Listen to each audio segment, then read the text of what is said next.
करते हैं। जय टू ऑल। प्रॉपर्टी लॉ का आज हम लोग 9th क्वेश्चन जो है डिस्कस करेंगे, डॉक्ट्रिन ऑफ लीज पेंडेंस। ये डॉक्ट्रिन टीपी एक्ट के 52 सेक्शन में दिया हुआ है। तो लीज पेंडेंस का अर्थ सबसे पहले देखेंगे कि वो उसका लिटरल मीनिंग क्या होता है। लीज मतलब होता है पेंडिंग, तो सॉरी, लीज मतलब डिस्प्यूट, अब पेंडेंस मतलब पेंडिंग। तो मतलब कोई ऐसा सूट या ऐसा डिस्प्यूट जो कि पेंडिंग है। मतलब पेंडिंग कहाँ, आवाज नहीं आ रही है सही से क्या? हाँ आ रही है पूजा दी, क्लियर है। सुभाष, फिर आप अपना नेटवर्क देख लीजिए ना। तो लीज पेंडेंस मतलब जो भी सूट जो है वो पेंडिंग में है, एक बार केस इंस्टीट्यूट हो चुका किसी कोई भी डिस्प्यूटेड प्रॉपर्टी को लेकर के, तो वो जो है पेंडिंग सूट कहलाएगा। इसमें एक मैक्सिम है कि पेंडेंटे लाइट निहिल इनोवेटर। इसका मतलब होता है कि pending a litigation nothing new should be introduce.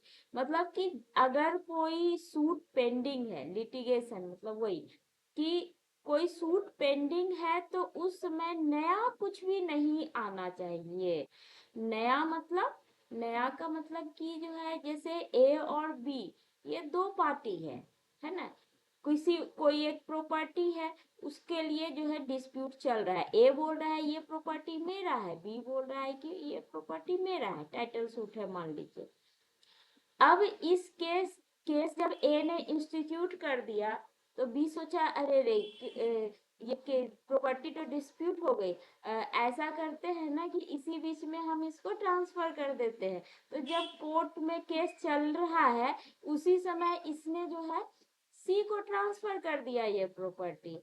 तो अब सी को पता नहीं था मान लीजिए, तो सी जो को जैसे ही पता चला कि अरे इस केस चल रहा है, तो वो क्या करेगा, वो भी कोर्ट में आएगा। कोर्ट में आएगा, बोलेगा कि देखिए बी ने तो जो है मेरे को इस प्रॉपर्टी में तो मेरा भी इंटरेस्ट है, ये प्रॉपर्टी तो मुझे भी मिलना चाहिए। तो ये सी जब ये बात कोर्ट को कहेगा, तो क्या होगा, सी को भी पार्टी बनाना पड़ेगा। उस बीच में क्या करेगा, अरे बी ने जो है प्रॉपर्टी को बेच दिया है, ऐसा करते हैं हम भी जो है बेच देते हैं। तो जो है डी डी आ गया। अब डी कोर्ट को आ करके कहेगा कि देखिए ए ने तो मेरे को ट्रांसफर कर दिया, तो अब ये प्रॉपर्टी में जो है मेरा भी इंटरेस्ट है। तो इस ढंग से ये जो है एक ही केस होना था, डिसीजन किसके बीच में, ए और बी के बीच में, और सी और डी तो फालतू का आ गया। इस ढंग से जो है डी फिर जो है ई को बेच देगा कि अरे हम तो ठगा गए, हमको तो पता ही नहीं था, वो फिर ई को बेच दिया, ये जो है कि ये जो है एफ को बेच दिया। इस ढंग से क्या होगा कि द केस में कभी भी फाइनल जो है डिसीजन आ ही नहीं पाएगा। ये हमेशा जो है ना रह रह के लोग आते रहेंगे कि जो है देखिए मेरे को बेच दिया गया है, मेरा भी इंटरेस्ट है। इस ढंग से ये मल्टीपल सूट जो है होता रहेगा। और मान लीजिए जो है कोर्ट कहेगी फाइनल कि जो है बी के फेवर में अगर डिग्री करती है, तो बात तो ये है कि डिग्री बी के फेवर में क्या डिग्री होगा, ये तो जो है ये यहाँ पे जो है 50 लोग खड़े हो गए हैं कि मेरा भी इंटरेस्ट है, मेरा भी इंटरेस्ट है। किसका इंटरेस्ट आगे इन्फोर्सेबल भी तो नहीं हो पाएगा। मान ली कि इसके फेवर में डिग्री हुआ, और मान लीजिए ए के पास पोजीशन ही नहीं है, पोजीशन में किसी और ने ले लिया मान लीजिए, तो अब कहाँ से इन्फोर्स होगा कोर्ट का डिग्री, है ना।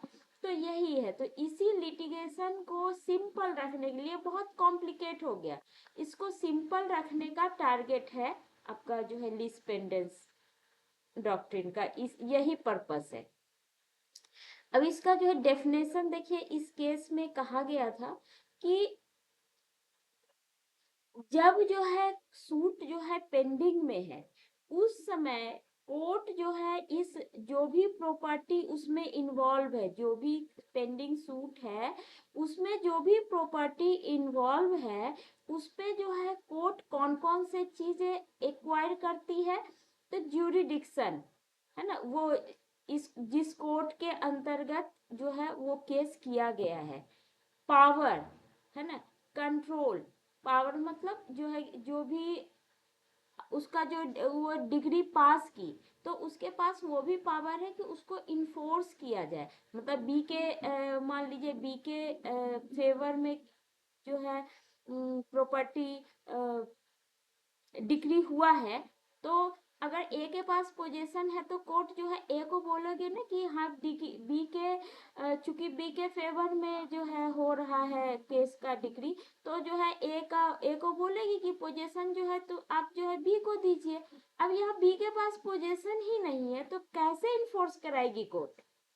तो वो कोर्ट जो है इन्फोर्स कराएगी। कंट्रोल, कंट्रोल के मतलब कि ए और बी के बीच अगर डिस्प्यूट चल रहा है और वो डिस्प्यूट कोर्ट के अंदर आ गई है तो वो ए और बी दोनों को कहती है कि आप इस प्रॉपर्टी को अब आगे जो है किसी भी ढंग का ट्रांसफर आप नहीं कर सकते। तो कंटिन्यूएंस ऑफ एक्शन मतलब वो कोर्ट के पास ये पावर है कि जो भी कोर्ट की प्रोसीडिंग चल रही है वो कंटिन्यू चलते रहे। कब तक? जब तक कि फाइनल जजमेंट नहीं आ जाता उस केस के अंदर, है ना। तो कोर्ट के पास ये पावर होता है कि उस समय जो है कोई और नया लिटिगेशन ना आए ए और बी के बीच में ही। इसका पर्पस क्या है इस डॉक्ट्रिन का? तो इस केस में कहा गया है कि to protect the parties to a litigation against elimination by other opponents during the pendency of the court. जब जब जो है सूट पेंडिंग है उस समय अपोनेंट्स मतलब कोई भी दूसरा पार्टी, ऐसा नहीं है कि ये अपोनेंट्स मतलब ऐसा नहीं कि ये हमेशा डिफेंडेंट की बात कर रहा है, जिसने केस किया ये उसकी भी बात कर रहा है ना। ऐसा भी तो हो सकता है ना कि मतलब ये डिस्प्यूटेड प्रॉपर्टी है, ए बोल रहा है कि मेरा है लेकिन सच्चाई होगी वो प्रॉपर्टी बी की ही हो। तो ए सोचा कि ये केस तो लंबा खींच रहा है, इससे वैसे मेरे को तो लगता है कि हम हार जाएंगे, तो वो क्या करेगा कि हार जाएंगे, चलो ऐसा करते हैं अभी तो मेरे पास पोजीशन है हम जो है डी को ट्रांसफर कर देते हैं।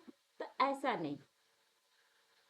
तो कोई भी पार्टी को ट्रांसफर करने से जो है प्रोटेक्ट करती है कि वो कोई भी पार्टी उसको ट्रांसफर ना कर सके। To prevent multiplicity of the suit, है ना। इस ढंग से कई सारे लोग आ जाएंगे, 50 लोग 100 लोग खड़ा हो जाएंगे कि जो है मेरा भी इंटरेस्ट है, तो ये मल्टीप्लिसिटी को रोकना चाहते हैं। टू मेंटेन स्टेटस को, स्टेटस को का मतलब होता है कि जो भी उस प्रॉपर्टी का जो भी स्टेटस है वो वैसा बरकरार रहे up to the judgment of the suit, है ना। सूट का डिसीजन आने से पहले तक ये प्रॉपर्टी अगर ए के कब्जे में है तो वहीं बना रहे, बी के कब्जे में है तो वहीं बना रहे, इस पे जो भी रेंटर वगैरह है वो जो है वैसे ही बना रहे। हाँ ये हो सकता है कि रेंट वगैरह जो आ रहे हैं इससे जो इनकम है, मान लीजिए ए जो है पूरी तरह से उसका उपभोग कर रहा है या बी उपभोग कर रहा है, तो जो है दूसरा पार्टी जो है जैसे बी उपभोग कर रहा है तो ए ये बोल सकता है, एक रिसीवर नियुक्ति का ऑप्शन होता है कि ये इससे जो इनकम आ रहा है ना, क्योंकि जब मान लीजिए 10 साल के बाद ये हो डिसीजन आएगा, मान लीजिए कि जो है वो डिसीजन ए के फेवर में आ गया और बी अभी तक सारे रेंट वगैरह ले रहा है, तो 10 साल तक तो बी ही रेंट लेता रहेगा ना। और बी जब तक रेंट लेता रहेगा बी तो यही चाहेगा ना कि केस जो है पेंडिंग में पड़ा रहे, इस बीच कुछ हो जाए तो हो जाए, है ना। तो बी केस को जो है तेजी से खींचेगा नहीं, वो हमेशा उसको जो है डिले करने की कोशिश करेगा। तो ए क्या कर सकता है, वो रेंट वगैरह के लिए एक रिसीवर नियुक्ति करवा सकता है कि कोई भी व्यक्ति जो भी कोर्ट को जो भी लगेगा वो उसको जो है रिसीवर नियुक्त करेगा, और रेंट जो है ना उसके पास उसके थ्रू जमा हो जाएगा सरकार के घर में।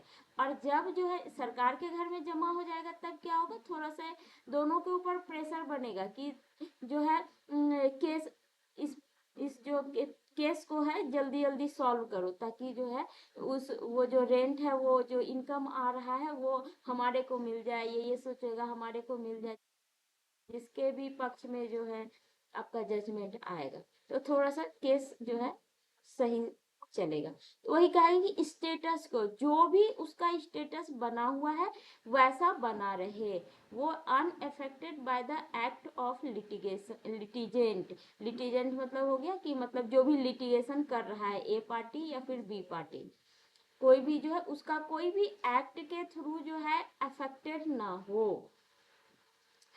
And extension of doctrine of res judicata, ये सेक्शन 10 या 11 में है आपका, ये इसका सीपीसी का। ये कहता है कि मान लीजिए ए और बी के बीच में कोई केस जो है चल रहा है और कोर्ट ने डिसाइड कर दिया कि ये जो प्रॉपर्टी है वो बी के पक्ष में जाता है ना, इसके फेवर में कोर्ट ने डिसीजन दे दिया।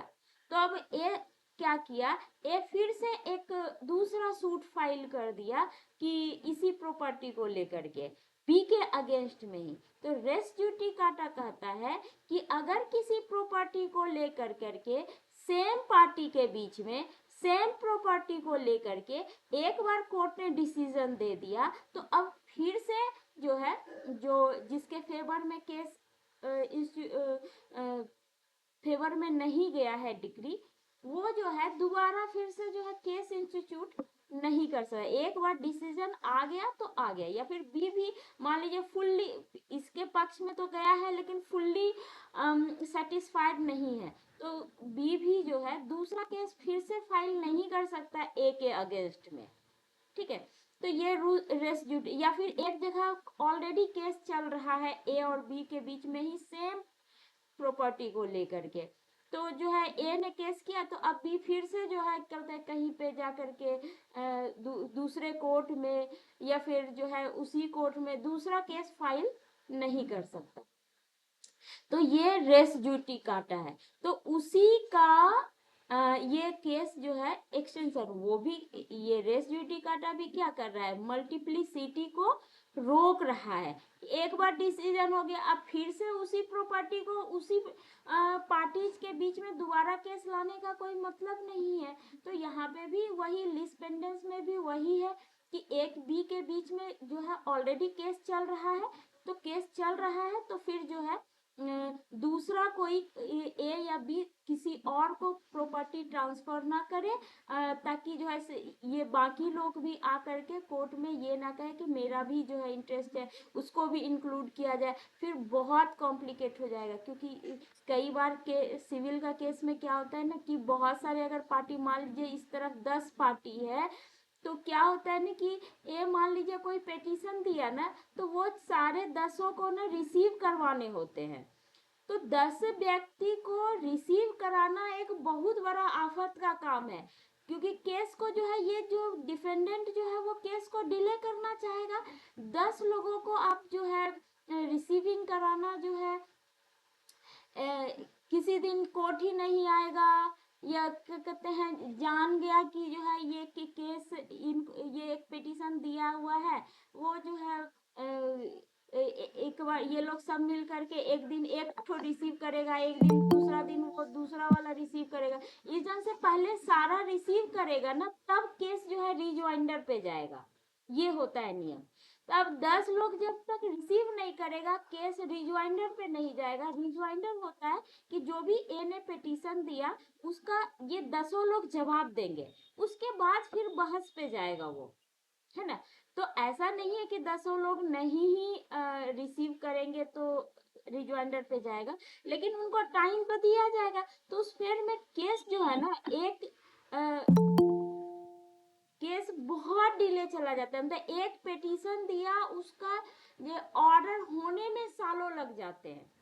सालों तो मेरे केस में लग गया है, जहाँ की मेरे विपक्षी सिर्फ 2 है। मान लिए 4, 5, 10 हो गए तो सोचिए एक छोटा सा पिटीशन का ऑर्डर आने में कितना समय लग जाएगा। इसीलिए सिविक केस बहुत डिले चला जाता है। तो उसी चीज को जो है रोकने के लिए जो है ये सारे डॉक्ट्रिन जो है लाए गए हैं। अब ये क्या है कि principle of equity, justice and good conscience पे डिपेंड करता है। ये जस्ट है कि गलत है, ये ए और बी का जो इंटरेस्ट है, इनको जस्टिस दिलाने के लिए ये डॉक्ट्रिन जो है लाया गया है। क्योंकि ए अगर ट्रांसफर कर दिया तो बी का जो है इंटरेस्ट जो है हैम्पर करेगा, बी अगर जो है ट्रांसफर कर देता है तो ए का इंटरेस्ट जाता है। क्या मालूम बी तो ट्रांसफर करके निकल गया, क्या मालूम जजमेंट ए के ही पक्ष में आने वाला हो, तो इसका इंटरेस्ट तो चला गया ना। तो वही है, नॉट बेस्ड ऑन नोटिस, ये नोटिस पे डिपेंड नहीं करता। मतलब कि अपने जो है इसमें स्पेसिफिक पार्ट परफॉर्मेंस में हमने देखा कि वो एक जो है पोजीशन के अगेंस्ट में जो है वो प्रोटेक्ट करता था, और उसने ट्रांसफर कर दिया कंसिडरेशन के लिए, और ये गुड फेथ में खरीद लिया, तो क्या होता था कि इसको डी को जो है मिल जाता था वो प्रॉपर्टी, और बी ने पोजीशन में है तो भी वो तो एग्रीमेंट और पोजीशन ले लिया था, और डी ने जो है उसको गुड फेथ में खरीद लिया कंसिडरेशन से, तो कोर्ट इसके पक्ष में जो है वहाँ नोटिस नहीं था डी को, तो डी के पक्ष में जो है वो टाइटल डी को मिल जाता है, उस ट्रांसफर को वैलिड माना जाता है। तो यहाँ पे ऐसा नहीं है, ऐसा नहीं है कि ए और बी के बीच में इस प्रॉपर्टी को लेकर के केस चल रहा है, और डी ने जो है ए ने डी को ट्रांसफर कर दिया, और डी को कोई भी इंफॉर्मेशन नहीं है इस बात का कि इस प्रॉपर्टी को लेकर के केस चल रहा है। तो ऐसा नहीं है कि डी को फेवर मिलेगा इस बात का कि तुम्हारे को तो जो है कुछ पता ही नहीं था, चलो तुम्हारे तो इसको कुछ भी बेनिफिट नहीं मिलेगा इस बात का, नोटिस था या नहीं था। तो यही लिखा है कि not based on notice, on expediency, इसका मतलब है कि ये केस को तेजी से चलाने के लिए इस डॉक्ट्रिन को लाया गया है, क्योंकि बहुत सारे लोग आ जाएंगे तो फिर केस बहुत डिले चला जाएगा। तो ये है। नेक्स्ट इफेक्ट ऑफ डॉक्ट्रिन है कि not to annul all the voluntarily alienation affected by the parties to the suit. इसमें भी वही है कि कोई भी, ये जैसे ए और बी 2 पार्टी है, ये लोग जो है कि जो ट्रांसफर करते हैं, तो ट्रांसफर करने से जो है ये कोई ये सब वॉलेंट्री एलिनेशन है कि ए ने ट्रांसफर कर दिया, बी ने ट्रांसफर कर दिया, अपनी मर्जी से ट्रांसफर कर दिया, तो ये क्या है कि वो सारे ट्रांसफर क्या होंगे, क्या ए ने डी को ट्रांसफर कर दिया तो ये ट्रांसफर क्या होगा, वॉइड हो जाएगा क्या, ट्रांसफर का क्या वैलिडिटी होगा, कोई बता सकते हैं?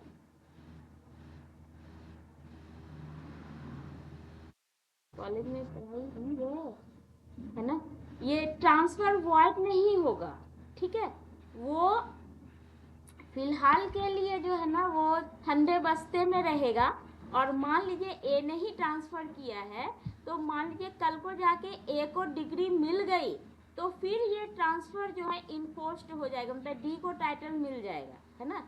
और ये ट्रांसफर वॉइड नहीं होता, पेंडेंसी के दौरान ट्रांसफर किए गए ट्रांसफर वो वॉइड नहीं होते।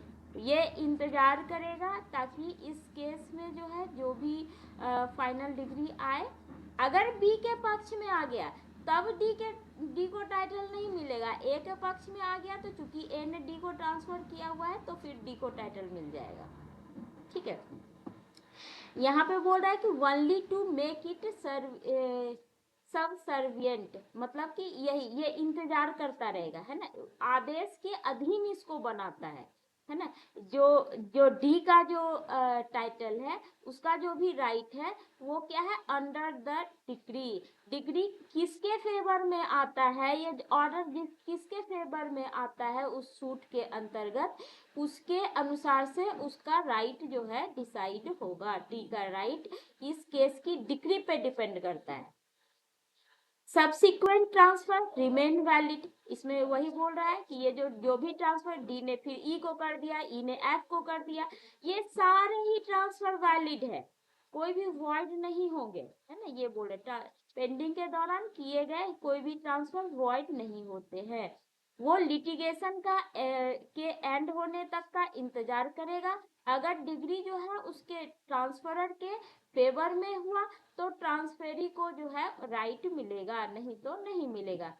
ये लीज पेंडेंस का जो डॉक्ट्रिन है वो ट्रांसफर को प्रोहिबिट नहीं करता, ये नहीं बोलता है कि तुम ट्रांसफर मत करो, लेकिन ट्रांसफर करोगे तो उसको राइट नहीं मिलेगा। इसलिए जो खरीदने वाले लोग हैं वो इस बात का पता करके खरीदते हैं कि इस केस पे कोई केस तो नहीं इंस्टीट्यूटेड है ना, कोई केस तो नहीं चल रहा है, इस बात को देख के खरीदना चाहिए, क्योंकि उसको फिर राइट मिलेगा नहीं जब तक कि ऑर्डर हो नहीं जाता।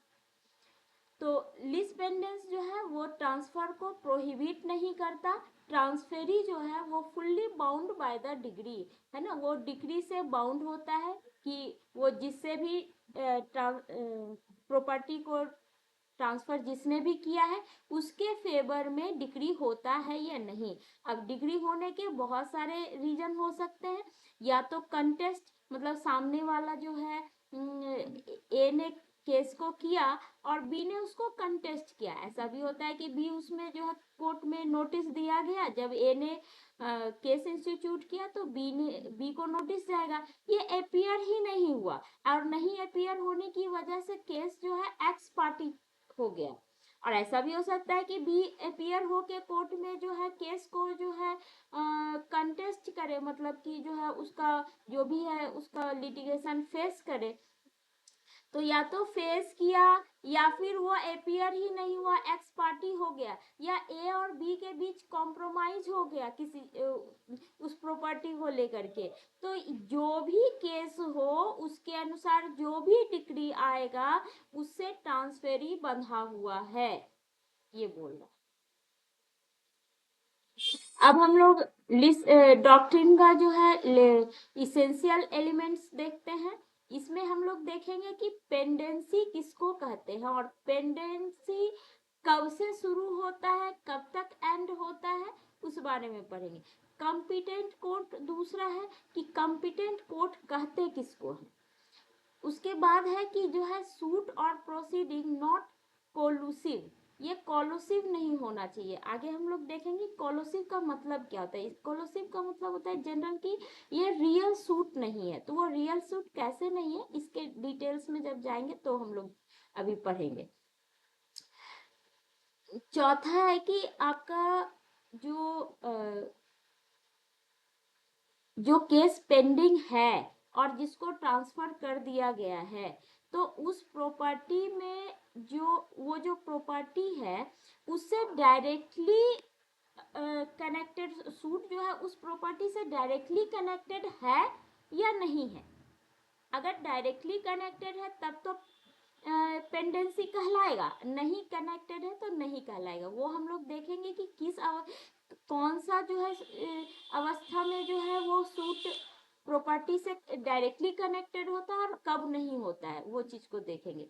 प्रॉपर्टी का ट्रांसफर जो है किस टाइप का होना चाहिए वो यहाँ पे देखेंगे। ट्रांसफर जो है वो दूसरे पार्टी को अफेक्ट करना चाहिए, जैसे ये जो है ए और बीच में ट्रांसफर हो रहे हैं, तो अब ये बी ने सी को ट्रांसफर कर दिए तो इसमें ए का इंटरेस्ट जो है जा रहा है। अगर नहीं जा रहा है, ऐसा कुछ बी ने किया, कोई एक्ट किया जिससे कि ए का इंटरेस्ट इफेक्टेड नहीं हो रहा है, तो फिर वो पेंडेंसी मतलब डॉक्ट्रिन ऑफ लीज पेंडेंस वहां पे वर्क नहीं करेगा। तो वो हम लोग डिटेल्स में एक एक करके देखेंगे।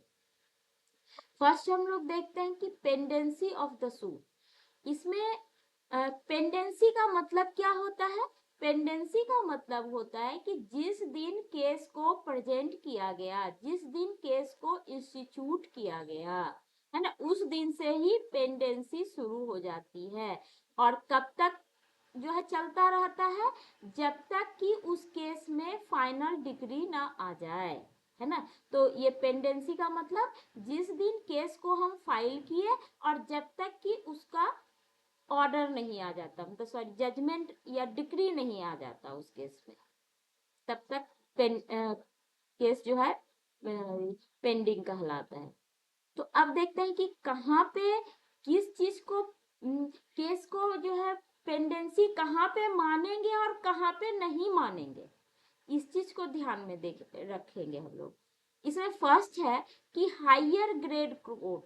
हम लोगों ने जो है क्लास में हम लोग पढ़े हैं कि सिविल जो कोर्ट है वो अलग अलग ग्रेड के होते हैं। जैसे कि कोई कोर्ट ऐसा है जहाँ की प्रॉपर्टी मान लीजिए 1 लाख तक की ही प्रॉपर्टी का डिस्प्यूट वहां पे देखा जाता है। कहीं पे है कि हाँ 50 लाख का है, मतलब मैं ये फिगर बस यूं ही बोल रही हूँ, वो कितना है वो देखना पड़ेगा।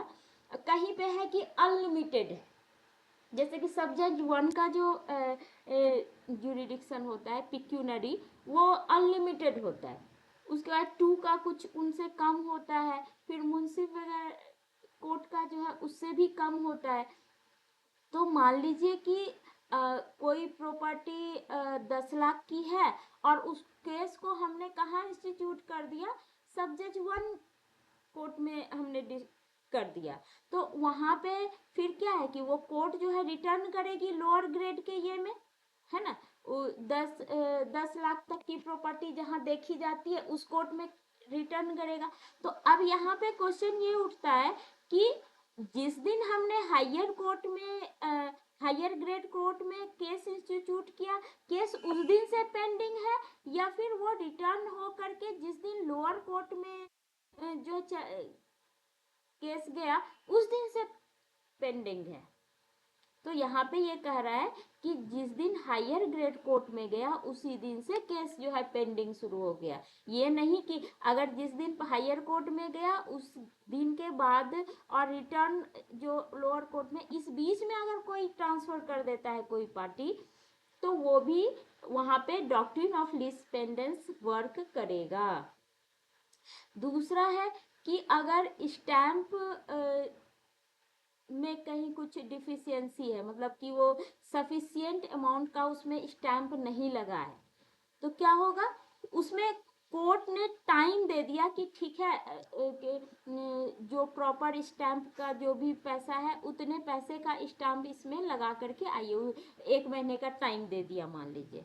तो टाइम दे दिया तो इसका मतलब ये है कि जिस दिन से केस इंस्टीट्यूट हुआ उसी दिन से उसका पेंडेंसी शुरू हो जाएगा, क्योंकि कोर्ट ने टाइम दिया हुआ है ना। ये नहीं कि जिस दिन इसने सही स्टैंप लगा दिया उस दिन से कोर्ट केस जो है पेंडिंग कहलाएगा, ऐसा नहीं है। दूसरा ये है कि केस डिसमिस हो गया फॉर डिफॉल्ट।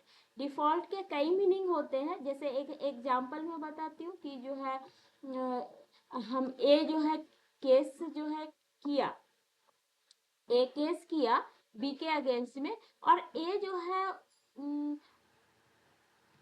अब हाजिर ही नहीं हो रहा है, केस करके सो गया, तो कोर्ट कितना इंतजार करेगी? 1 साल, 2 साल, 3 साल इंतजार करके अगर ए जो है हाजिरी दे ही नहीं रहा है, केस में आ ही नहीं रहा है, तो फिर वो केस जो है वहाँ पे ऑर्डर जो है निकल जाता है कि केस जो है ए ने किया था और उसको अब इस केस में लगता है कि कोई इंटरेस्ट नहीं है, इसलिए इस केस को जो है बंद किया जाता है। तो इस ढंग से इस टाइप के किसी भी डिफॉल्ट, और भी कोई डिफॉल्ट होता होगा तो फिर किसी भी डिफॉल्ट की वजह से केस डिसमिस हो गया है, ठीक है, लेकिन उसके बाद में रिस्टोर कर लिया गया है ना, रिस्टोर कर लिया गया। अब मान लीजिए कि ऑर्डर हो डिक्री हो चुका कि जो है कि ये नहीं 3 साल तक नहीं आया तो केस क्लोज कर दिया गया, डिस्पोज कर दिया गया।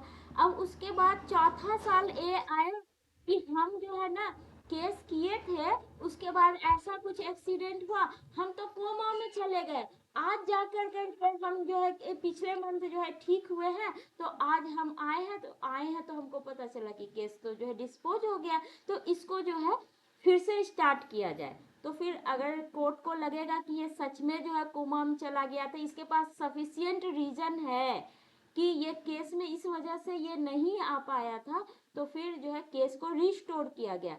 तो रिस्टोर किया गया तो इसका मतलब है कि इस बीच में अगर कोई ट्रांसफर कर दिया तो फिर वो केस इंस्टीट्यूशन जो ये फर्स्ट जो है इनिशियल केस जो इंस्टीट्यूशन हुआ था, तभी से केस को पेंडिंग माना जाएगा।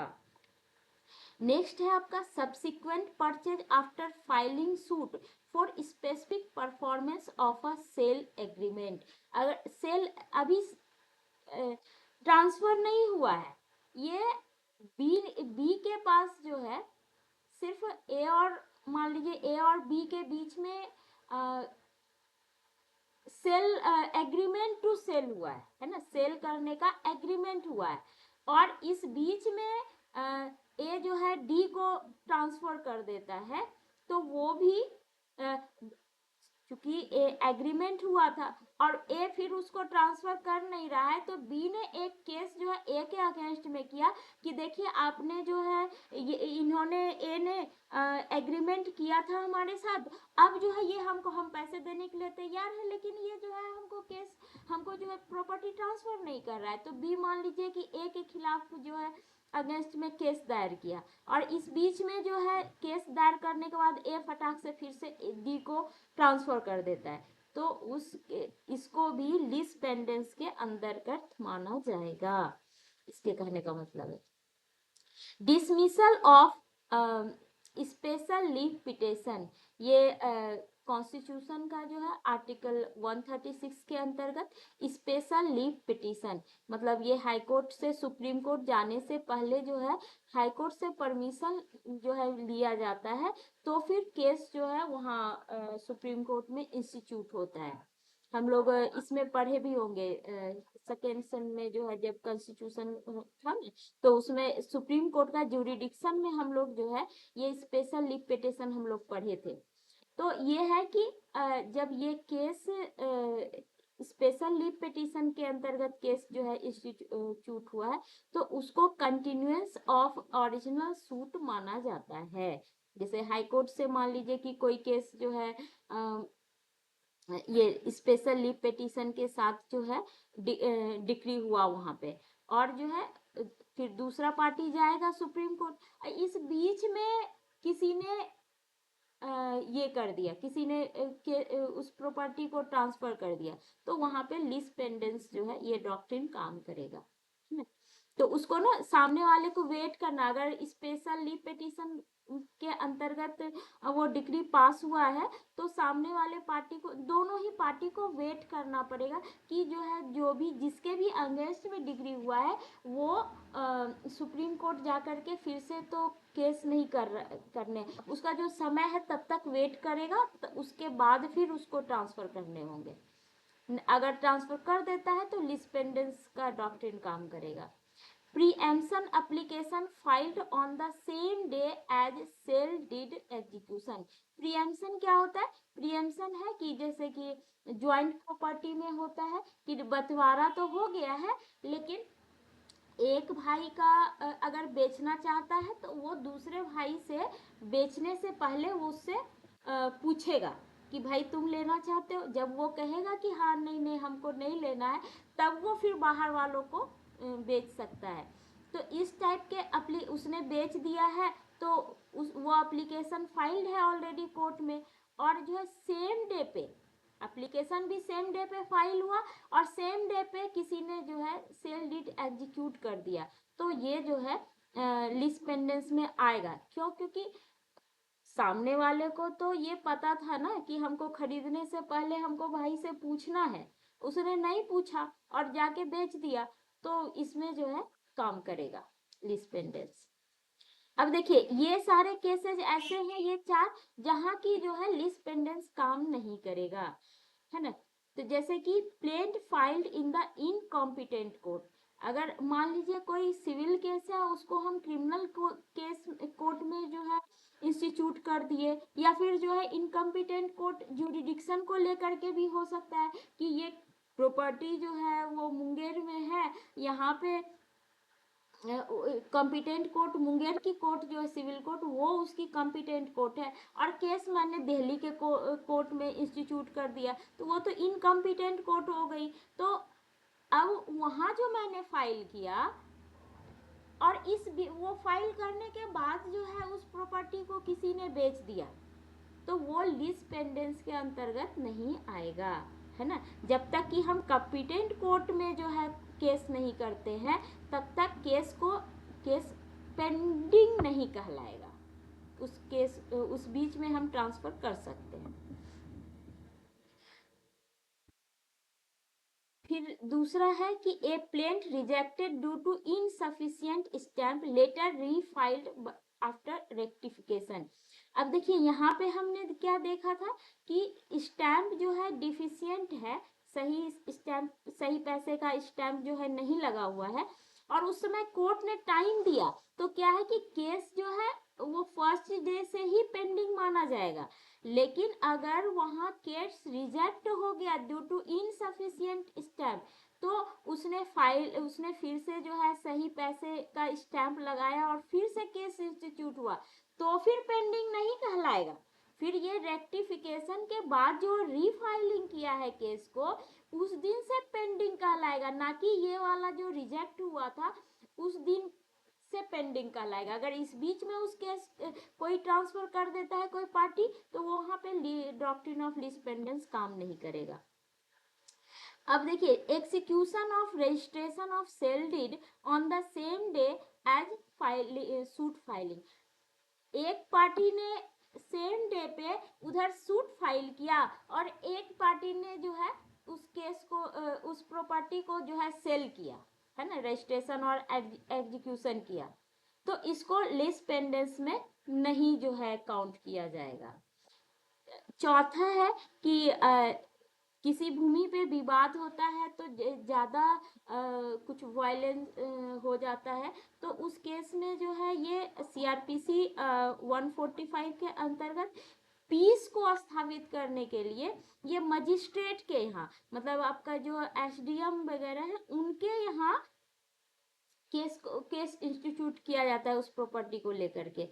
तो ये केस पेंडिंग नहीं कहलाएगा, वो सिर्फ उसमें कोई टाइटल डिसाइड नहीं हो रहा है, उसमें बस यही है कि इस प्रॉपर्टी को लेकर के डिस्प्यूट है, दोनों पार्टी के बीच कभी भी खून खराबा हो सकता है, तो जस्ट उसको शांति स्थापित करने के लिए उस प्रॉपर्टी पे केस इंस्टीट्यूट किया जाता है। उस पे कोई उस प्रॉपर्टी पे कोई कुछ नहीं कर सकता जब ये लागू हो जाता है, तो लेकिन उस बीच में अगर किसी पार्टी ने जो है प्रॉपर्टी को ट्रांसफर कर दिया, तो फिर उसका हो जाएगा, उस वहां पे लीज पेंडेंस काम नहीं करेगा।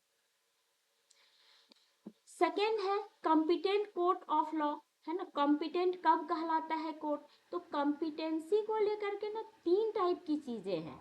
एक तो ये है कि ये टेरिटोरियल जुरिडिक्शन, मतलब ये प्रॉपर्टी को इंस्टीट्यूट करने का जो जुरिडिक्शन हो वो कई जगह का होता है, कि किसमें पार्टी कहाँ, जो प्लेंटिफ है वो कहाँ रहने वाला है, जो डिफेंडेंट है वो कहाँ का रहने वाला है, प्रॉपर्टी कहाँ पे सिचुएटेड है। तो ये कई सारे जुरिडिक्शन है कि यहाँ भी केस इंस्टीट्यूट हो सकता है, यहाँ भी हो सकता है। तो लेकिन उन सब के अलावा कहीं और ही जो है केस इंस्टीट्यूट हो गया है, टेरिटोरियल जुरिडिक्शन वो हो गया कि किसी दूसरी जगह टेरिटरी में, किसी दूसरे टेरिटरी में केस इंस्टीट्यूट हो गया है, तो फिर वो कॉम्पिटेंट कोर्ट नहीं कहलाएगा।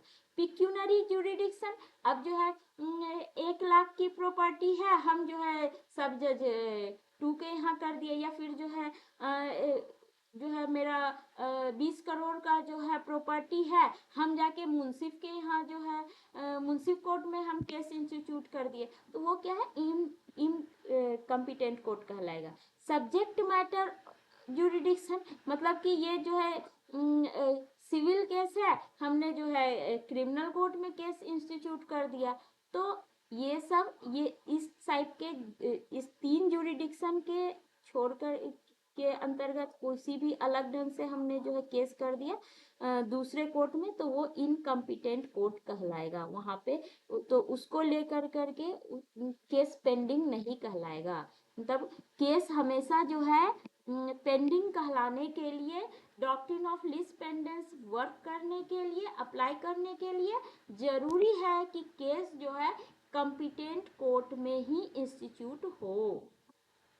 तो ये वही कह रहा है कि इनकम्पिटेंट कोर्ट में अगर केस इंस्टीट्यूट हुआ है तो डॉक्ट्रिन अप्लीकेबल नहीं होगा। नेक्स्ट है कि सूट जो है या प्रोसीडिंग जो है वो कुलूसिव ना हो।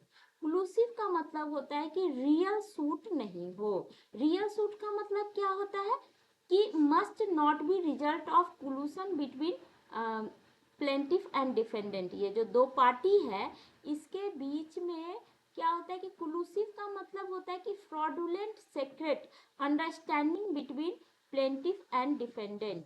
इसमें होता क्या है कि ये कुछ फ्रॉड करके दोनों के बीच कुछ ऐसा सीक्रेट ये आपसी कुछ अरेंजमेंट कर लेता है, आपसी कुछ एग्रीमेंट कर लेता है, और उसके बाद जो है एक आदमी केस करता है और दूसरा उसको जो है इंटरटेन करता है, और इस ढंग से जो है मतलब वो जस्ट रियल सूट होता ही नहीं है किसी के साथ फ्रॉड करने के लिए। जैसे कि ए और बी है, ए और बी को जो है ना इस प्रॉपर्टी को लेकर करके जो है वो जो है डी को जो है ना बेवकूफ बनाना है मान लीजिए, है ना।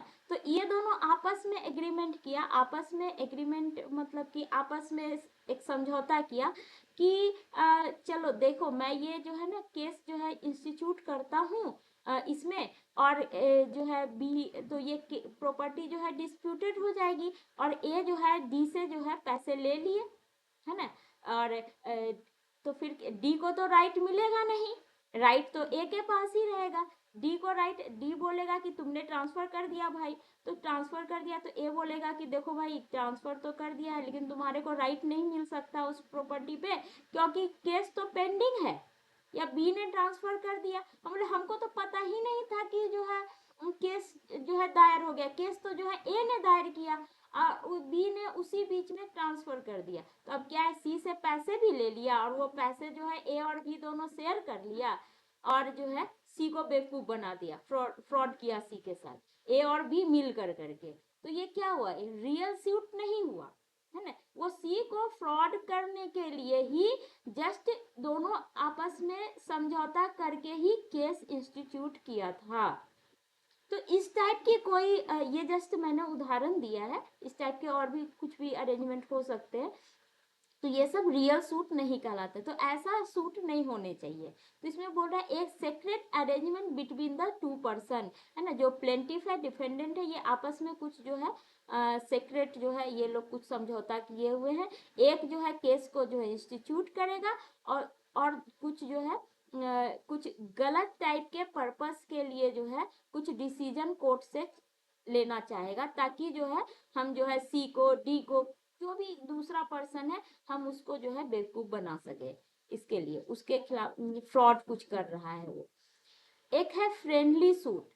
फ्रेंडली सूट होता है कि जैसे कि डिक्लेरेशन, जैसे कि पिताजी का प्रॉपर्टी था और हम 2-3 भाई हैं और आपसी समझौता किए, तो समझौता बंटवारा नामा बनवाए, लेकिन हम जो है चाहते हैं कि कोर्ट से ना ये पक्का हो जाए, तो फिर हम ना कोर्ट के पास गए, दोनों पार्टी मिल कर करके कोर्ट के पास जाएगा कि हमने देखिए ये बंटवारा नामा कर लिया है, आप इस पे जो है एक जस्ट डिक्लेरेशन दे दीजिए, है ना। तो इस टाइप का सूट को जो है यहाँ पे भी प्लेंटिफ और डिफेंडेंट दोनों मिल कर करके जा रहा है इसको एक डिक्लेरेशन कराने के लिए, तो ये इसको कोलोसिव जो है सूट नहीं कहते हैं। डिक्लेरेशन फिर कोर्ट कर देगी, दोनों पार्टी राजी है तो कर देगी। नेक्स्ट हम लोग देखते हैं कि जो इमूवेबल प्रॉपर्टी को लेकर के हम लोग लीज पेंडेंस का जो है पढ़ रहे हैं, उसमें उस केस में वो प्रॉपर्टी जो है वो डायरेक्टली जो है और वही प्रॉपर्टी जो है वो क्वेश्चन में रहना चाहिए। और ये जो इसेंशियल है, ये सबसे इम्पोर्टेंट इसेंशियल है इस डॉक्ट्रिन ऑफ लिस्पेंडेंस का, ये तो होना ही चाहिए, इसेंस है ये। This section expressly restrict application of doctrine immovable property situated in India not outside। इस ये जो सेक्शन है ये तभी अप्लाई होगा जब वो प्रॉपर्टी, जिस प्रॉपर्टी की बात हो रही है वो इंडिया का हो, आउटसाइड का वो प्रॉपर्टी ना हो। और यहाँ पे ये देखिए, ये सारे केस ऐसे हैं जहाँ पर कि उस प्रॉपर्टी को वो डायरेक्टली क्वेश्चन में समझा जाता है। जैसे कि सेल कॉन्ट्रैक्ट का जो है वो स्पेसिफिक परफॉर्मेंस के लिए कोई केस हो रहा है, ए और बी के बीच में सेल का एग्रीमेंट हुआ है, और जो है मान लीजिए कि ए जो है उस प्रॉपर्टी का ऑनर है, वो ट्रांसफेरर है, और वो जो है ट्रांसफर करना नहीं चाह रहा है, उस एग्रीमेंट के अनुसार से नहीं कहते, तो बी जो है केस दायर करेगा स्पेसिफिक परफॉर्मेंस का कि जो है ए को कहिए हम पैसे देने के लिए तैयार है, ए को कहिए, कहा जाए कि जो है हमको प्रॉपर्टी ट्रांसफर करे, तो उस केस में इसको जो है माना जाएगा कि ये प्रॉपर्टी जो है वो डिस्प्यूटेड है, वहां पे डॉक्ट्रिन ऑफ लिस्पेंडेंस काम करेगा। मॉर्गेज के केस में, ट्रस्ट डीड का कैंसिलेशन के केस में, पार्टीशन सूट जो है लेकर के आया हुआ है दो चार भाई मिल करके, बहन मिल करके, तो वहां पे भी आएगा। प्रीएम्पशन है ना, दो चार भाई मिल करके जो है ये बंटवारा किया है, और इस बीच में किसी ने ट्रांसफर कर दिया बिना पूछे दूसरे भाई से, प्रीएम्पशन का राइट। मेंटेनेंस में ये देखिए, मेंटेनेंस में दो तरह के कंडीशन है मेंटेनेंस में, यहाँ भी है जहाँ डॉक्ट्रिन ऑफ लिस्पेंडेंस का वर्क नहीं करेगा और यहाँ पे वर्क करेगा। ये कब होता है, जब मेंटेनेंस में सामने वाला व्यक्ति जो है ऐसा भी होता है कि पैसा जो है जो मेंटेनेंस का है वो देने के लिए तैयार नहीं होता है, या फिर डिक्री हो गया है उसके बाद जो है वो पैसा नहीं दे रहा है, तो क्या है कि उस व्यक्ति के पास जिसके खिलाफ में डिक्री हुई है उसके पास जो भी प्रॉपर्टी होती है उस पे चार्ज बन जाता है ना, उसको लेकर के अगर डिक्री पास हो चुकी है तब तो जो है वो प्रॉपर्टी क्वेश्चन में कहलाएगा। अगर प्रॉपर्टी डिग्री अभी तक नहीं हुई है, मेंटेनेंस का केस चल ही रहा है, तो वहां पे डिग्री ये डॉक्ट्रिन ऑफ लिस्पेंडेंस वर्क नहीं करेगा। अब देखिए, जैसे कि जो प्रॉपर्टी के पैसे को लेकर के अगर जो कोई केस हो रहा है तो उसमें प्रॉपर्टी डायरेक्टली क्वेश्चन में नहीं आता है। मान लीजिए कि कोई रेंटर है, वो रेंटर हमको 6 महीने से पेमेंट रेंट नहीं दे रहा है, तो उसके खिलाफ हम केस किए, तो अब इसका मतलब ये नहीं है कि उस प्रॉपर्टी को इस बीच में हम बेच नहीं सकते हैं, बेच सकते हैं, क्योंकि ये जस्ट मनी का जो है सूट है, ये प्रॉपर्टी से कनेक्ट है। ये रेंटर तो उस प्रॉपर्टी पे रह रहा है, लेकिन डायरेक्टली उस प्रॉपर्टी का टाइटल क्वेश्चन में नहीं है इस केस में। ये तो जस्ट पैसे का है कि रेंटर से हमको पैसे लेना है, वो दे नहीं रहा है ना, तो simple suit for money, damages है ना, उस प्रॉपर्टी पे कुछ डैमेजेज हुए तो हो रहा है, उसके लिए केस जो है कोर्ट में पेंडिंग है, तो इसका मतलब ये नहीं कि उस प्रॉपर्टी को हम ट्रांसफर नहीं कर सकते, बिल्कुल कर सकते।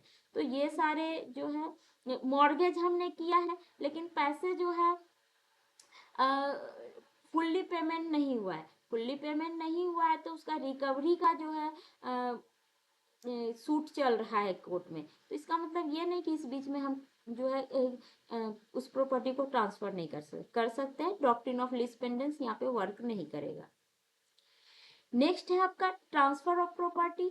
ट्रांसफर ऑफ प्रॉपर्टी का मतलब ये है कि जो ये list of doctrine of lis pendens work करने के लिए सबसे जरूरी है कि ए और बी के बीच में जैसे केस जो है इंस्टीट्यूट हुआ है, तो ए या बी ने किसी ने तो ट्रांसफर किया हो उस प्रॉपर्टी को, है ना, तभी लिस्पेंडेंस उस ट्रांसफर पे वर्क करेगा ना। तो ये बोल रहा है कि प्रॉपर्टी एक्चुअली ट्रांसफर होने चाहिए या अदरवाइज डील्ट विथ, इसको अदरवाइज डील्ड विथ। अभी यहाँ पे देखेंगे कि इसका मतलब क्या होता है।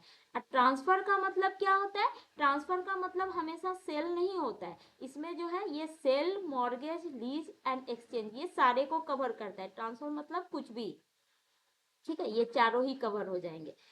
फिर अदरवाइज डील विथ का क्या मतलब है? मतलब कि जैसे कि सेल के लिए कॉन्ट्रैक्ट किया गया है और स्पेसिफिक परफॉर्मेंस का इन्फोर्समेंट, मतलब उस सामने वाला जो है किसी भी ढंग से या तो पैसे नहीं दे रहा है ना, ट्रांसफर उसको एग्रीमेंट किए हुए हैं, थोड़ा सा पैसा दे के सो गया है ना, उसको भी तो है कि चलते जल्दी से भाई हमको पेमेंट करो और जो है हम ट्रांसफर कर देते हैं, या फिर जो है हम पैसे देने के लिए तैयार हैं और वो जो है ट्रांसफर नहीं कर रहा है। तो दोनों ही केस में जो है कि स्पेसिफिक परफॉर्मेंस का केस किया जा सकता है। Partition of the suit property, है ना, ज्वाइंट फैमिली है, उसमें से कोई एक व्यक्ति तैयार नहीं है, दो व्यक्ति तैयार नहीं है, तो एक कोई भी एग्रीव्ड पार्टी जो है केस करेगा। क्लूसिव नेचर का जो है डिग्री या ऑर्डर पास है। फिर कॉम्प्रोमाइज विथ जो है थर्ड पार्टी, ए और बी के बीच केस चल रहा है और बी जो है सी के साथ कुछ कॉम्प्रोमाइज कर लिया इस प्रॉपर्टी को लेके, तो ऐसा तो नहीं चलेगा ना, ये बोल रहा है। फिर surrendering property during possession suit, है ना, पोजेशन के लिए कोई सूट चल रहा है, वहां पे सरेंडर कर दिया है। कंस्ट्रक्शन ऑफ डिस्प्यूटेड प्रॉपर्टी, है ना, जो भी प्रॉपर्टी डिस्प्यूटेड है उसका है कि जैसा है वैसा ही रहने दो, है ना, स्टेटस क्यों अभी हम लोग पढ़े थे कि जो पोजीशन है वैसा ही रहने दो, उस पर कंस्ट्रक्शन या रेंट वगैरह ये सब, टेनेंसी डॉक्यूमेंट, है ना, रेंटर वगैरह को चेंज करना, ये सब जो है नहीं चलेगा, है ना। अच्छा, अब ये बोल रहा है कि यहाँ पे तो ये सारे कंडीशंस जो है वो अदरवाइज डील्ड विथ के अंतर्गत आते थे, लेकिन कुछ कंडीशन जो है वो नहीं आते हैं। कब? जब जो है पोजेशन को इलीगली जो है पोजेस किया जाता है ना, कोई जबरदस्ती उस मतलब ए और बी के बीच में जो है केस चल रहा है, मान लीजिए बी के पास पोजेशन है, ए ने केस किया और फिर सी को वो सी क्या करेगा कि बी को वहां से हटा करके वहां पे खुद जो है उसका पोजीशन ले लेगा, जबरदस्ती जबरदस्ती ले लिया, तो यहाँ पे फ्रॉड का केस चलेगा या फिर जो भी ट्रेसपासर का केस चलेगा, लेकिन डॉक्ट्रिन ऑफ डिपेंडेंस यहाँ पे वर्क नहीं करेगा। ये बोल रहा है कि इलीगल पोजीशन के केस में वो वर्क नहीं करेगा। इस केस में देखिए कहा गया है कि यहाँ पे क्या हुआ था कि कर्ता सोल्ड अ को पास नहीं प्रॉपर्टी, जो पिताजी थे, दो चार बच्चे थे, पिताजी ने क्या किया, जो उस कर्ता है उन्होंने उस प्रॉपर्टी को सेल कर दिया। अब जो उनका बेटा है वो इस सेल को चैलेंज किया, ठीक है, तो चैलेंज करने में क्या हुआ कि जब भी हम प्रॉपर्टी को ट्रांसफर करते हैं तो उसमें ये दिखाते हैं कि जो है हमको इस प्रॉपर्टी को बेचने का बहुत ज़रूरत था, मेरे को कोई उपाय ही नहीं था, ऐसा मेडिकल कंडीशन आ गया था, या मेरे को बेटी की शादी करनी थी, मेरे पास पैसा ही नहीं है, मेरे पास कोई ऑप्शन ही नहीं बचा इस प्रॉपर्टी को बेचने के अलावा। लेकिन तो यहाँ पे जो है इस टाइप की कोई भी ज़रूरत जो है वो साबित नहीं हो पाई, मतलब कि ये कर्ता जो है वो जस्ट यूं ही जो है प्रॉपर्टी को बेच दिए थे। तो जो है वहाँ पे इस केस में ये ऑर्डर निकल आ गया कि ये जो सेल किया था इन्होंने कर्ता ने, उसको इलीगल जो है उन्होंने कहा और नल एंड वॉइड जो है डिक्लेयर किया गया। तो उसमें ये हुआ कि जो इनिशियल सेल है वो तो वॉइड हो गया और उसके बाद भी फिर उस केस में जो है और भी ट्रांसफर कर दिए गए थे, मतलब बी ने सी को किया, सी ने डी को किया, इस टाइप से और भी फर्दर जो है हो गए थे। तो वो सारे जो है लीज पेंडेंस का डॉक्ट्रिन वहां पे वर्क करेगा और नॉट लीगली वैलिड, वो सारे जो है वैलिड नहीं होंगे सारे जो है वो। जब इनिशियल सेल ही वॉइड हो गया तो उसके सारे उसके बाद के ये भी नियम होता है कि जब एक सेल जो है वॉइड हुआ ना मान लीजिए कि किसी वजह से बी और सी के बीच जो है सेल हुआ था और वो वॉइड हो गया, तो अब सी ने डी को बेचा, डी ने ई को बेचा, इस ढंग से जो भी फर्दर है ये अगर वॉइड हुआ तो इसके बाकी के सारे सेल जो है वो सारे के सारे वॉइड हो जाते हैं, है ना। तो ये वही बोल रहे हैं। चलिए ये लास्ट है, ये थोड़ा लंबा हो गया था आज। Transfer must affect other party, है ना। जो ऐसा भी हो सकता है ना कि ए जो है प्लेंटिफ कई सारे हो, 5 हो, और या फिर जो है बी जो है ये जो डिफेंडेंट है ये भी मान लीजिए कि 10 व्यक्ति हो। तो ये जो ट्रांसफर हो रहे हैं, मान लीजिए ये जो ए मान लीजिए कि केस इंस्टीट्यूट किया 5 लोग मिलकर के, इसमें जो है 5 लोग प्लेंटिफ है, ठीक है। उसमें ए ने ट्रांसफर किया, तो इसमें आज दूसरा जो व्यक्ति है उसका इंटरेस्ट जो है हैम्पर किया, बी का इंटरेस्ट हैम्पर नहीं किया है, ठीक है। तो वो लीज पेंडेंस के डॉक्ट्रिन के अंतर्गत नहीं आएगा। ये बोल रहा है कि ऐसे ट्रांसफर जिसमें कि अदर पार्टी ए ने अगर ट्रांसफर किया है तो दूसरे पार्टी में क्या है, ये डिफेंडेंट का कोई भी 10 गो जो है उसमें से किसी का जो है राइट जो है हैम्पर होना चाहिए। या फिर जो है बी ने अगर केस मतलब बी ने ट्रांसफर किया है तो यहाँ पे जो 5 प्लेंटिफ है इन लोगों में से किसी का राइट जो है हैम्पर होना चाहिए, मतलब other party. Okay, other party का मतलब ये नहीं होता है कि ये 5 में से कहीं कोई एक, बल्कि जो है इसके लिए ए के लिए इस 5 के लिए अदर पार्टी ये 10 डिफेंडेंट है, और इस 10 डिफेंडेंट के लिए अदर पार्टी जो है ये 5 प्लेंटिफ है। कहने का मतलब ये है। तो वही बोल रहा है कि doctrine not applicable if parties added in the same side, है ना। प्लेंटिफ में ही प्लेंटिफ ही हो या फिर ट्रांसफर करने वाला और जिसका राइट हैम्पर हो रहा है वो दोनों ही व्यक्ति प्लेंटिफ ना हो या फिर डिफेंडेंट ना हो, उसमें से एक व्यक्ति प्लेंटिफ और एक व्यक्ति डिफेंडेंट होने चाहिए, तो दोनों दो पार्टी के में होने चाहिए, सेम साइड में नहीं चलेगा। ये एनी अदर पार्टी का मतलब यही है कि जो प्रॉपर्टी को ट्रांसफर किया उसके अलावा दूसरा पार्टी, है ना। तो इसका मतलब वही हुआ कि ए ने ट्रांसफर किया तो दूसरे तरफ का पार्टी, बी ने ट्रांसफर किया तो दूसरे तरफ का पार्टी ए हो गया, इस ढंग से। अब जो है एक्सप्लेनेशन ऑफ दिस सेक्शन, ये रिव्यू एंड रिवीजन, है ना। जब आपका हम लोगों ने अभी ऊपर पढ़ा था कि स्पेशल लीव पिटीशन के लेकर के जब रिव्यू या जो भी है रिवीजन में जाया जाता है तो वहां पे लीज पेंडेंस वर्क करता है। पर जो ऐसे हमको मान लीजिए कि ए और बी के बीच में केस चल रहा है और बी के पक्ष में जो है वो डिग्री दे दिया गया, है ना, फाइनल डिग्री दे दिया। अब बी जो है ट्रांसफर कर सकता है। मान लीजिए कि बाद में जा कर करके ए जो है उस ऑर्डर के रिवीजन में या रिव्यू में आगे वो हाई कोर्ट के पास गया, सुप्रीम कोर्ट के पास गया, तो वो बीच के समय में अगर जैसे ही डिग्री आया बी जो है ट्रांसफर कर सकता है, क्योंकि अब उसकी प्रॉपर्टी हो गई, डिग्री मिल गया है उसको, ट्रांसफर कर सकता है। और उसके बाद में बी रिव्यू में गया तो इस बीच के जो ये सील को जो ट्रांसफर कर दिया बी ने, तो ये लीज पेंडेंस के अंतर्गत नहीं आएगा, वो ट्रांसफर कर सकता है। ये यही लिखा है, transfer between A final decree, है ना। बी को मान लीजिए फाइनल डिग्री मिल गया और उसके बाद ए ने जो है रिव्यू या फिर रिवीजन का पिटीशन दायर किया, तो इस बीच में कोई भी ट्रांसफर होता है तो वहां पे ये डॉक्ट्रिन ऑफ लीज पेंडेंस जो है वर्क नहीं करेगा, ठीक है। इतना ही था लीज पेंडेंस का ये।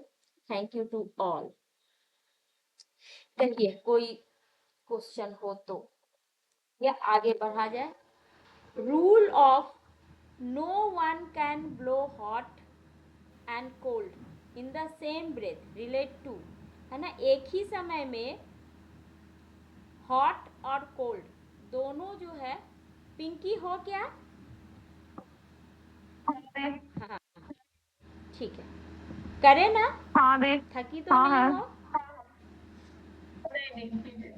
ठीक है, हॉट हाँ हाँ एंड कोल्ड नहीं नहीं दोनों कीजिए। ब्रेथ एक साथ नहीं ले सकते, मतलब कि कोई भी एक कॉन्ट्रैक्ट है उसके अगेंस्ट में, उसके कुछ प्रोविजन के अगेंस्ट में और कुछ प्रोविजन के को एक्सेप्ट करे, ऐसा नहीं हो सकता। ये कौन सा डॉक्ट्रिन है?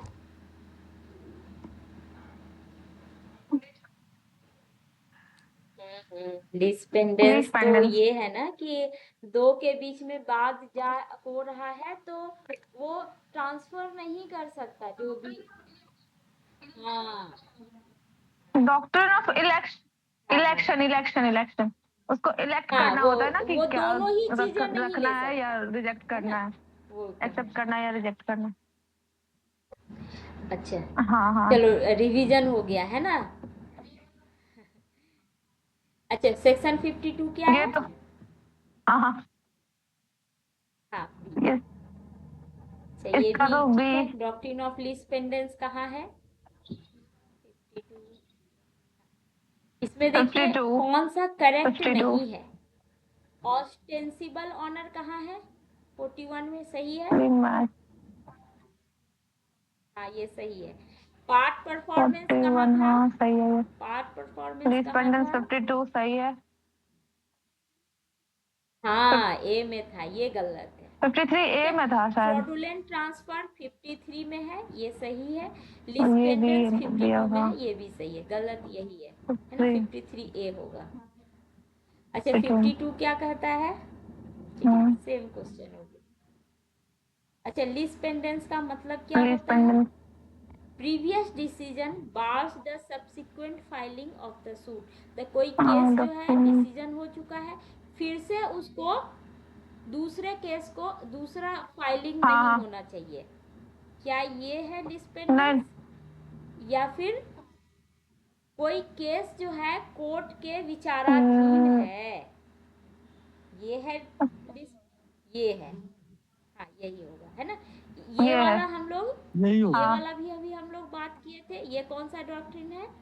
ये इसको रेस नहीं जुडिकाटा कहते हैं, है ना? कि एक बार डिसीजन हो गया तो सेम पार्टी के बीच में फिर से दोबारा अच्छा केस इंस्टीट्यूट नहीं होगा, है ना? या फिर जो है फाइलिंग ऑलरेडी नहीं होगा। पेंडिंग चल रहा है, हाँ ए ने जो है ए ने बी के क्या बोलो? रेस्ट इसको क्या हाँ, कि ए और बी के इसको बीच कौन में सा बोले रेस्ट ए ने बी के जुडिकाटा। खिलाफ केस किया तो बी बोला ओ एक केस हम भी कर देते हैं तुम्हारे खिलाफ इसी प्रॉपर्टी को लेके। ऐसा नहीं चलेगा। तो एक ही प्रॉपर्टी को लेकर के सेम दो पार्टी के बीच में दोबारा अच्छा केस इंस्टीट्यूट नहीं होगा, ना तो पेंडिंग के दौरान ना ही डिक्री के बाद। ठीक है, दोनों ही तरह का रेस्ट्रिक्शन है। हम्म, अच्छा, hmm, which of the following is not essential? हाँ, कौन सा इसेंशियल कंडीशन नहीं है? केस का पेंडिंग होना, कॉम्पिटेंट कोर्ट में पेंडिंग होना, क्लूसिव होना, या जो है आपका जो ट्रांसफर है वो दूसरे पार्टी के को अफेक्ट करता है उसके राइट को।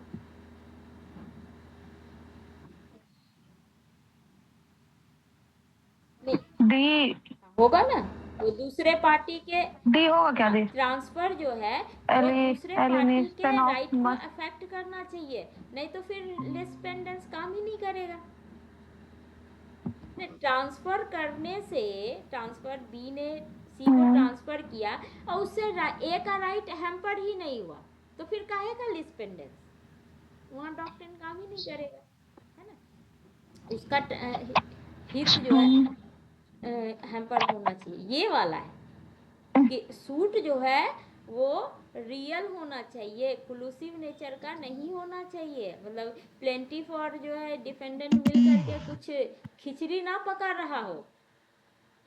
ठीक है, अभी हम लोग बात किए थे ना। हाँ, आवाज नहीं जा रही है क्या? हेलो नेक्स्ट है प्रिंसिपल ऑफ हाँ हाँ दी आ रही लिस्पेंडेंस। है। वो किसको लेकर के है? Bona fide purchase, public policy, auction sale, या नन ऑफ दीज? नहीं नहीं, ये हम लोग देखे थे ना, none of public these policy none of मतलब दीज पब्लिक के इंटरेस्ट में इस डॉक्ट्रिन को लाया गया है ना? वहां पे वो भी था, equity, justice and good conscience. ये शुरू में कहाँ पे पूजा दी? हाँ ये देखिए, है ना, ये जो है केस को जल्दी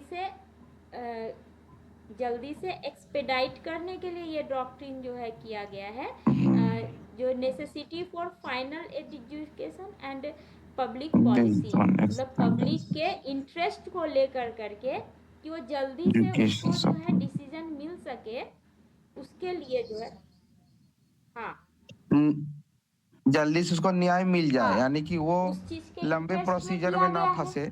तो वही है पब्लिक बोनाफाइड परचेजर। यहाँ पे आपका जो क्या था पार्ट परफॉर्मेंस, वो वहाँ पे बोनाफाइड परचेजर को लिया गया था, लेकिन यहाँ पे बोनाफाइड परचेजर को नहीं लिया गया है। हाँ बोलो। दी पब्लिक एक पॉलिसी बार और ये बताइए, है एक कि बार और ए पब्लिक और बी पॉलिसी के बीच में हम देख नहीं पाए थे। ट्रांसफर हुआ, सॉरी ए और बी के बीच में किसी प्रॉपर्टी को लेकर के डिस्प्यूट हुआ। अब जो है बी जो है ट्रांसफर कर दिया सी को, सी ने डी को कर दिया, इस ढंग से बहुत सारे लोग आ गए यहाँ पे। ए ने भी किसी को ट्रांसफर कर दिया। जैसे ही उसको पता चला ना कि प्रॉपर्टी डिस्प्यूटेड है, अच्छा। अरे हम तो ठगा गए, चलो दूसरे को ठग लेते हैं, ठीक है, आगे ट्रांसफर करता चला गया। हाँ, तो इस ढंग से हाँ तो जो है एक बहुत दूसरे को ट्रांसफर करप्शन करते फैल चले जाएगा, गया। एक दूसरे को फ्रॉड करते करते करते, और इतने सारे लोग यहाँ पहुंच जाएंगे, कौन कब आ जाए ठिकाना नहीं रहेगा। ये केस जो है हमेशा ही इसी चीज पे जो है केस चलता रहेगा कि इस व्यक्ति का इंटरेस्ट हम पर हो रहा है कि नहीं हो रहा है ना। कोर्ट हमेशा यही डिसीजन लेते रह जाएगी, फाइनल कभी होगा ही नहीं। और मान लीजिए फाइनल हाँ, ए और बी के बीच में और फाइनल कितनों के हो फेवर जाती में है, उस लेगी? बीच में तो ना ए के पास कुछ है और ना बी के पास, प्रॉपर्टी तो है ये नहीं है इन दोनों में से किसी के पास। क्या इन्फोर्समेंट होगा? उस उनके कोर्ट डिग्री भी देती है तो उसका इन्फोर्समेंट क्या होगा? उसका कोई मतलब ही नहीं है, एजुकेशन ही नहीं हो पाएगा, है ना। तो ये सब पब्लिक पॉलिसी हो गया। बोनाफाइड परचेज का मतलब समझ में आया कि मतलब ए ने केस किया बी को, और बी को तो पता है, लेकिन बी ने कि इस प्रॉपर्टी को लेकर के केस इंस्टीट्यूट हो गया। वो सोचा जब तक इस प्रॉपर्टी को लेके हल्ला होगा उससे पहले चुपके से जो है सी को बेच देते हैं। और सी बेचारे को तो कुछ पता ही नहीं था, वो जो है कहते हैं पूरा सब कुछ देख हाँ दाख कर करके खरीद लिया, अब तो हाँ गया ठगा। तो यहाँ पे सी क्या है? बोनाफाइड परचेजर है। तो बोनाफाइड परचेजर को यहाँ पे कोई लाभ नहीं दिया गया है इस लीज पेंडेंस, है ना। वो गुड बोनाफाइड परचेज क्या फेथ होता के है पूजा दी? एक बार फिर अंतर्गत से repeat सारे कीजिए। कुछ पता करके इस प्रॉपर्टी को ट्रांसफर खरीदा था, ठीक है, परचेज किया था, लेकिन वो प्रॉपर्टी पेंडिंग में है, इसका तो राइट इसको मिलेगा नहीं। अच्छा। इसको वेट करना पड़ेगा जब तक कि इसमें डिग्री ना आ जाए, और नहीं। बी को के पक्ष में डिग्री आ गया तब तो फिर सी को टाइटल मिलेगा। मान लीजिए उसमें ए के पक्ष में टाइटल आ गया तो सी बेचारा तो ठगा गया ना। अब फिर से एक तो 10 साल इंतजार किया, और उसके बाद बी को जा कर करके जो है फिर बी पैसा देने के लिए, अब तो हम पैसा को तो हजम कर गए, तो अब फिर से जो है इससे पैसे की रिकवरी के लिए केस लड़ेगा। 10 साल तो इस केस के फेर में गए, और 10 साल फिर इससे पैसा उगाने में लगेगा, क्या है ना।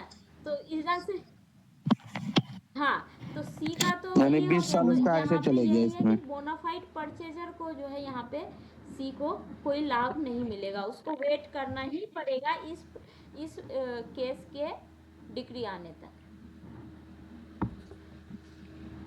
रूल ऑफ लीज पेंडेंस ये अप्लीकेबल है ये स्पेसिफिक परफॉर्मेंस का जो कॉन्ट्रैक्ट का है वो केस का ये होने में। ये सही है या गलत है? अभी हम लोग पढ़े थे इस चीज को। लीज पेंडेंस यहाँ पे वर्क करेगा, देखिए यहाँ पे इसको ना बाद में देख लीजिएगा कि ये याद रहेगा कहाँ पे वर्क करता है और कहाँ पे नहीं करता है ना। ये देखिए डॉक्ट्रिन ऑफ लीज पेंडेंस यहाँ पे वर्क करता है। सेल एग्रीमेंट का स्पेसिफिक परफॉर्मेंस का केस चल रहा है, तो उस बीच में किसी ने ट्रांसफर कर दिया तो वो जो है लीज पेंडेंस के अंतर्गत आएगा, ठीक है। स्पेसिफिक परफॉर्मेंस का केस आता है तो ये क्या हो जाएगा आपका? ट्रू हो जाएगा। अच्छा, डॉक्ट्रिन ऑफ, एक मिनट मैं इसको चेक कर लेती हूँ इसका आंसर, कहीं ये तो नहीं है ना?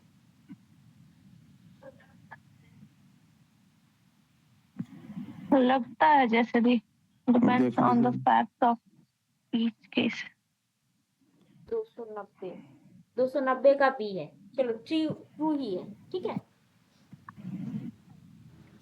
Doctrine of lease pendens does not apply, है ना। हम लोग कई सारे अभी देखे, अब उस चीज को देखे before the summon in the suit is served, है ना। बिफोर द समन मतलब केस इंस्टीट्यूट हो गया है, लेकिन सामने वाले को, डिफेंडेंट को अभी समन नहीं गया है, तो क्या लीज पेंडेंस काम करेगा नहीं करेगा?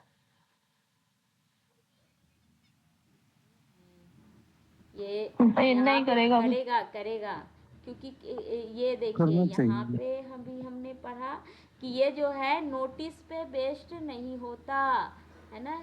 और दूसरा, इसको लेके एक चीज और हम लोग पढ़े थे कि ये केस बिगिन कब, पेंडिंग बिगिन कब होता है, जैसे ही प्लेंट जो है, जैसे ही हमने एप्लीकेशन केस में दायर किया, उसी दिन से केस पेंडिंग शुरू हो जाता है ना। अब ये केस इंस्टीट्यूट होने के बाद एडमिशन होता है, एडमिशन के बाद जो है समन जाता है, तो केस तो पेंडिंग फर्स्ट डे से ही हो गया, केस इंस्टीट्यूशन के ही डे से, है ना। उसके बाद एडमिशन होगा, नोटिस जाएगा, तो ये तो बाद की चीजें हैं, तो वहाँ पे तो आपका लिस्ट पेंडेंस काम करेगा ही। ऐसा भी होता है ना कि सामने वाले को नोटिस नहीं गया, जैसे कि प्रोबेट केस हुआ था ना, तो मुझे 5 दिन के बाद ही जो है ई कोर्ट है ना, एक ई कोर्ट के द्वारा मुझे पता चल गया था कि जो है उसने प्रोबेट केस कर दिया है। इस बीच में मान लो कि हम प्रॉपर्टी को बेच देते हैं, प्रॉपर्टी को बेच देते हैं, तो क्या होगा, डिसपेंडेंस वहां पे वर्क करेगा, ठीक है। मुझे नोटिस मिला है या नहीं मिला है, इससे डिपेंड नहीं करेगा इस पर। अच्छा, दूसरा देखो, after degree but before the time a lot for appeal has expired, है ना। मतलब डिग्री तो आ चुका है, लेकिन उसका अपील का टाइम अभी है ही, उस बीच में जो है केस को, प्रॉपर्टी को ट्रांसफर करके दिया गया, यहाँ पे काम करेगा?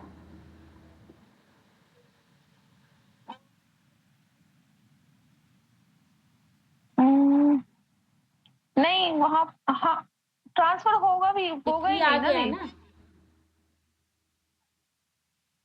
यहाँ तो अच्छा, हाँ हाँ यहाँ हाँ, पे फिर तो डज होगा, नॉट, काम करेगा फिर। यहाँ पे नहीं करेगा, नहीं करेगा। आंसर ना ए दिया हुआ है यहाँ, डज नॉट, आंसर ये है, तो करेगा। यानी कि यहाँ पे काम करेगा, ठीक है। वो जो स्पेशल लीव पिटीशन था ना, वो वाला हम लोग देखे भी थे, है ना, कि उसका अपील का टाइम जो है के लिए रुकना पड़ेगा उसको ट्रांसफर करने से पहले, ठीक है। उसके बाद है during pendency proceeding of execution, है ना। वो डिग्री का जो है एग्जीक्यूशन, मान लो कि ए के पास बी के पक्ष में जो है गया, लेकिन कब्जा जो है ए का है ना। तो डिग्री का एग्जीक्यूशन क्या हुआ कि जो है ए जो है इसको देगा ना पोजेशन, क्योंकि बी के फेवर में हो गया है, तो उस बीच में ए बोला कि मेरे पास तो कब्जा है, इसको ट्रांसफर कर देते हैं, तो ये लीज पेंडेंस के अंतर्गत आएगा, ठीक है। और इसमें क्या है कि under the authority of court in which case is pending, है ना। जो कॉम्पिटेंट कोर्ट है उसके अंतर्गत जो है केस चल रहा है, तो यहाँ पे तो अप्लाई होगा, है ना। तो ये ना बोल रहा है कि इसमें अप्लाई नहीं होगा, पता नहीं, मेरे ख्याल से ना इसका आंसर बी होना चाहिए, क्योंकि यहाँ पे सिर्फ अपील की बात कर रहा है, देख तो लिए ही है, देख इसका लीजिए ना आंसर क्या ए है। दिया हुआ है, लेकिन यहाँ पे तो वर्क करेगा, हम लोग देख ही रहे हैं कि यहाँ पे वर्क करेगा, अच्छा, डज नॉट अप्लाई थोड़ी होगा, डज नॉट अप्लाई यहाँ पे होगा, क्योंकि हम लोगों ने वहाँ पे पढ़ा ना कि स्पेशल लीव पिटीशन जब रहेगा, जब और लिया हुआ है, तब जो है काम करना चाहिए, ठीक है, इसको ना हम रेड करते हैं, ये इसका आंसर मेरे को सही नहीं लग रहा। हाँ वही तो, डिग्री डिग्री मिल जब जाने हो के बाद गया शायद कम तो नहीं उसको करेगा। ट्रांसफर कर सकता है वो। हाँ, इसमें ये आंसर क्वेश्चन ए है। कंफ्यूजन का आएगा पूजा इसको दी। ए कैसे है, इसको हम लोग देखते हैं। When ठीक it है, does not ये मेरे apply। ख्याल से ये होना चाहिए था। ठीक है, इसको देखते हैं। द प्रिंसिपल ऑफ, हाँ ये तो अच्छा, ये देख लीजिए, ये भी सेम क्वेश्चन है। ये किस पे डिपेंड करता है? Public utility, auction sale, bona fide purchaser या फ्रॉडुलेंट ट्रांसफर।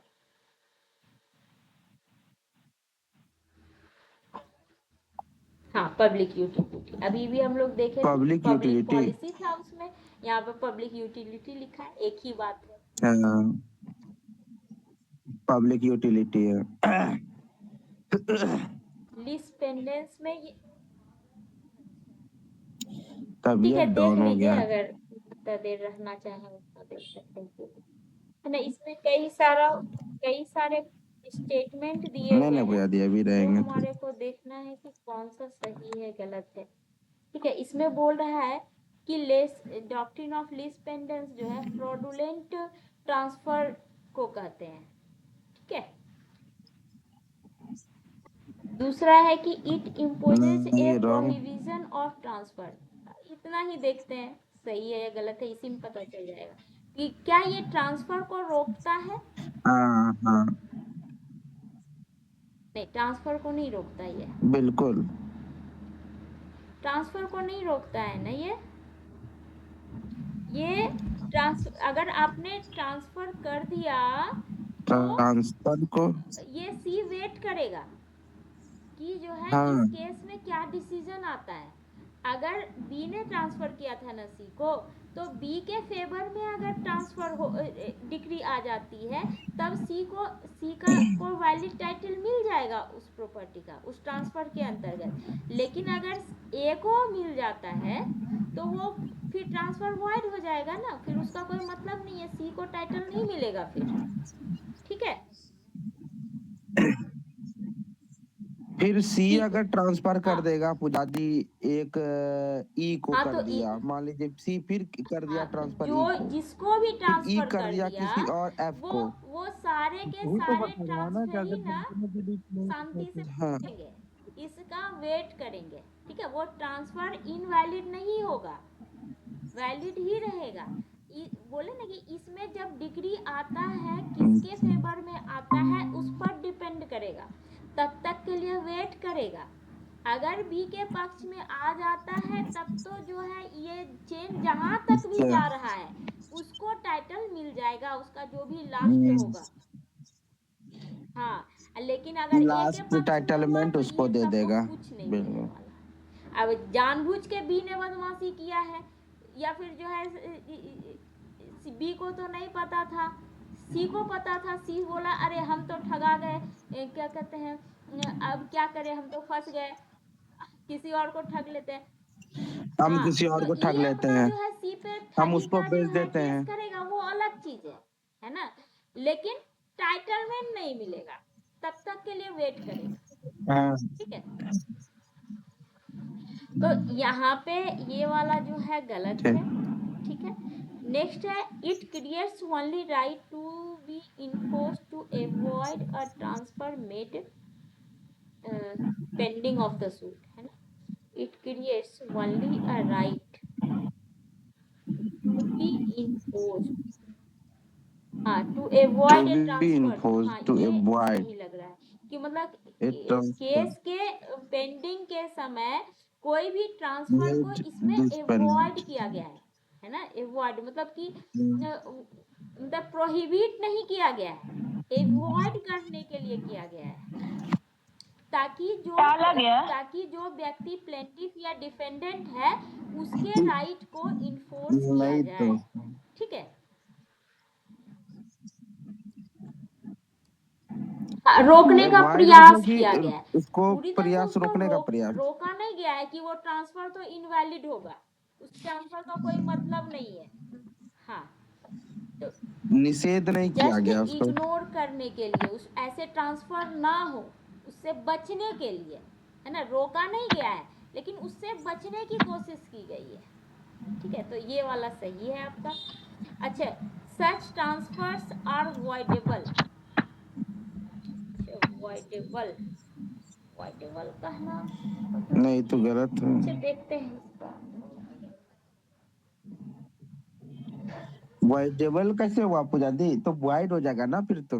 वॉइड वॉइड कह वाइड भी तो सकते नहीं है हैं, ना, वेट वॉइडेबल करेगा थोड़ी ना। कह सकते हैं। वाइड भी कैसे कहेगा? अगर किसी उसी को चले गया उस पार्टी को, तो वाइड ये भी नहीं ना कर क्या सकते, है, बी वैलिड हो देखो, जाएगा। सूट फाइल होने सूट फाइल होने हो जब हुआ उसके बाद डिग्री आने के बीच हाँ। आप ट्रांसफर नहीं आंसर कर में बी सकते। सी डी आर करेक्ट दिया हुआ है। सूट फाइल होने के बाद ट्रांसफर तो कर ही मतलब सकते हैं, क्या, मतलब कैसे सूट फाइल होने के बाद और डिग्री आने के पहले आप बीच में कैसे कुछ भी कर सकते हो? हाँ, सी सही है। पूजा दी ठीक जो है, बता रही है कि उसमें ट्रांसफर कर हाँ, सकते हैं। ट्रांसफर कर सकते हैं, ट्रांसफर ट्रांसफर कर कर सकते हैं, सकते हैं। बस ये जो है प्रोहिबिट नहीं करता ट्रांसफर है, कर ट्रांसफर सकते कर हैं। सकते हैं पर उसको वेट करना पड़ेगा। ठीक है, हाँ हाँ उसको जजमेंट का वेट करना होगा, लास्ट जजमेंट का। अगर उसके फेवर में जजमेंट आता है तो वो टाइटल उसी को मिल जाएगा, अगर उसका फेवर में हाँ, नहीं फिर आता वो तो वो नहीं टाइटल मिलेगा उसको, है अगेंस्ट ना, पार्टी को मतलब कि ये मिल जो जाएगा। ट्रांसफर है वो इस डिग्री के हाँ, अधीन है, उसको नहीं मिलेगा। ऐसा वर्ड उसमें यूज कर। बस उस डिग्री का हाँ, तो ये भी समझ में एक्चुअली नहीं आ रहा है, जो बी है सी डी जुरिस्डिक्शन में कैसे आता है। सही है। ठीक है, इसको भी मैं, वही तो, बी सी डी कुछ अलीबे, मतलब इसका तो कुछ समझ ही ना आया। छोड़िए उसको। अच्छा अच्छा, ये क्वेश्चन का ऑलरेडी रिपीटेड है। हाँ हाँ हाँ, ठीक है, क्योंकि बता दो आंसर, ये किस क्या पे है, बेस्ड है ये प्रिंसिपल।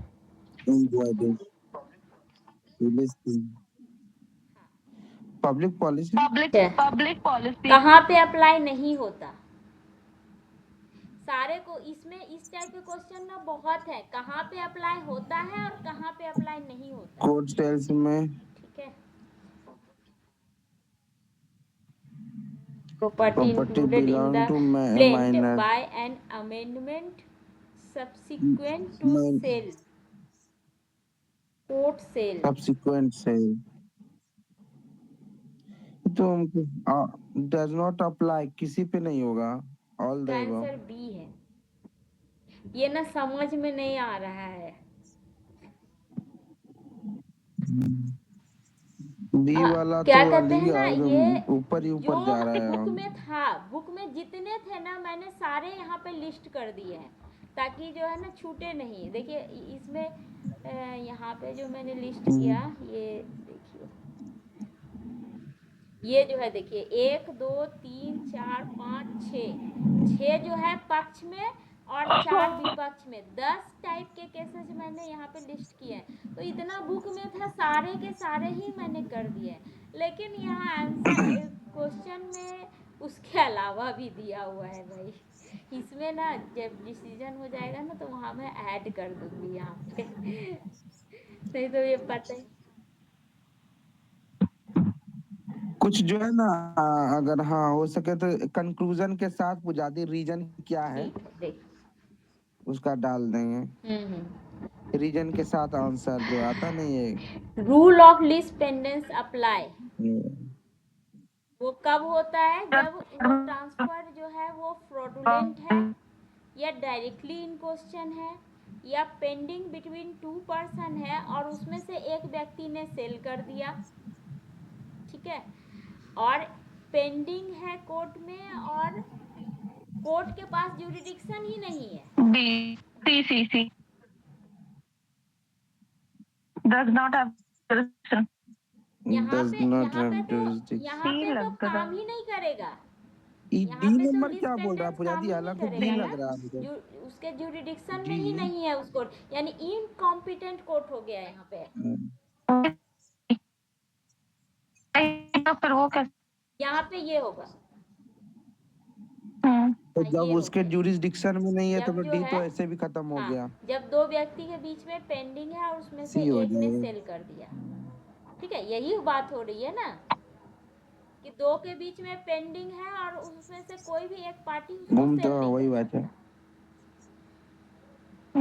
अच्छा, इसमें देखिए क्या है कि ए ने इंस्टीट्यूट किया एक केस बी के अगेंस्ट में, ठीक है, रिकवरी ऑफ 2 लाख, ठीक है, 2 लाख को रिकवरी करने के लिए files and application for attachment of बीज प्रॉपर्टी। बी, वो 2 लाख जो है आएंगे कहाँ से, बी बेचारे के पास है नहीं, उसने वहाँ पे अटैचमेंट, उसने बोला कि बी के प्रॉपर्टी को ना कब्जा में ले लीजिए, उसने एक एप्लीकेशन लगाया, ठीक है, तो कब्जा में ले लिया गया, उसको, उस प्रॉपर्टी को कब्जा में ले लिया गया, इस बीच में सी को ट्रांसफर कर दिया उसने, तो ये ट्रांसफर कैसा होगा?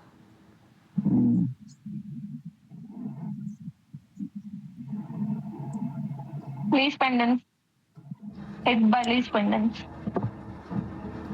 अरे नहीं, ये जो है ना वैलिड होगा, जैसे यहाँ पे भी जैसे वैलिड था ना, वैसे यहाँ पे भी एक बार वैलिड फिर से होगा। बोलिए। ये क्या होगा ना कि कब्जे में ले लिया गया, अगर मान लो कि बी पैसे चुका देता है 2 लाख, कब्जे में क्यों लिया गया? या तो जो है देखो भाई, या तो पैसे दे दो, हाँ, बी ने दिया नहीं तो उसको कब्जे में पैसे नहीं प्रॉपर्टी दिए को बी ले ने। लिया गया कि अब तुम जो है पैसे दे दो भाई, अब तो कब्जा में ले लिए, और नहीं कब्जे पैसे दोगे तो इस प्रॉपर्टी को सेल करके हम सामने वाले को पैसा जो है दे देंगे, ठीक है, और इस बीच में ट्रांसफर कर दिए तो क्या होगा कि वो वैलिड रहेगा।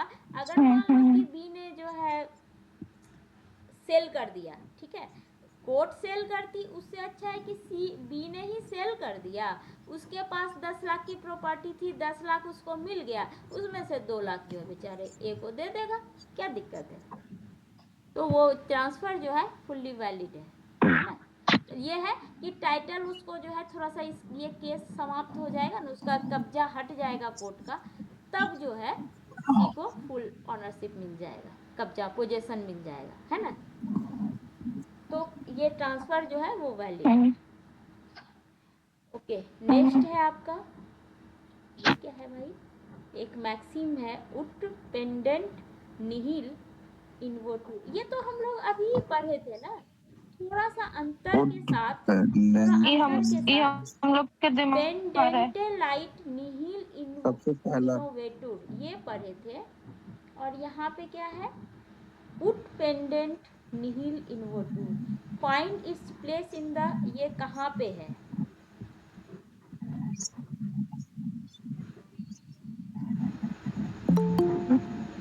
सीपीसी, ये जूरीगाटा है, ये क्या फाइंड इट्स है? प्लेस। ये तो हम लोग अभी पढ़े नहीं है, लिस पेंडेंस या रेस इप्सा लोक्यूटर। अच्छा, इसका तो हम अलग इसको ही देखते हैं, लगेगा। ये जो है वही ना, तो बोले ये थे, देखते ये हैं दिमाग के कि बाहर है। क्या नाम है उसका, चैट जीपीटी में लिखा तो है दी मैक्सिम हाँ, देख तो के लिखा तो ये है, नहीं बोल पेंडेंट रहे थे, निहिल करके इसमें थोड़ा सा वहीं पे। डिफरेंट है ना, पेंडेंट डिफरेंट है लाइट ना। निहिल इनोवेटिव, हाँ थोड़ा सा डिफरेंट। वो वाला दूसरा वाला है पिंकी। हाँ, वो देखते हैं इसका मतलब क्या है एग्जैक्टली।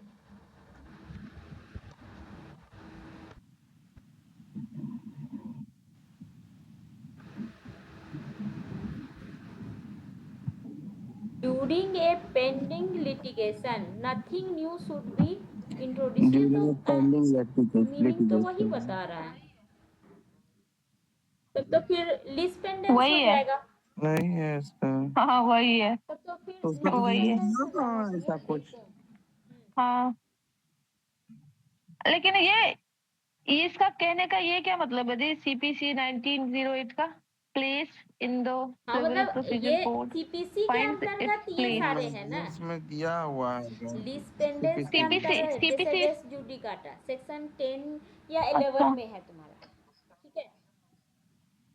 हाँ ये सारे तो सब सीपीसी में में दिया दिए होगा हुए हैं ई तुम्हारे CPC वाला के। सीपीसी के हाँ अंतर्गत ये कहाँ पे आते हैं, सेक्शन में। है ना। तो ये लीज पेंडेंस में, अब लीज पेंडेंस आपका टीपी एक्ट में भी है।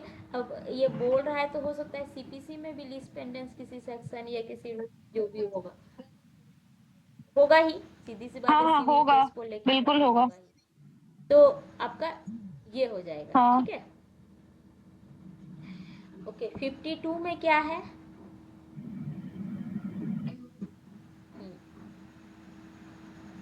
ए अच्छा ये क्या बोल रहा है कि ये कैसी Defect. प्रॉपर्टी को लेके है? इमूवेबल। इमूवेबल। अच्छा Immovable. बेलमी सेवाइन केस ये किस चीज को लेके है?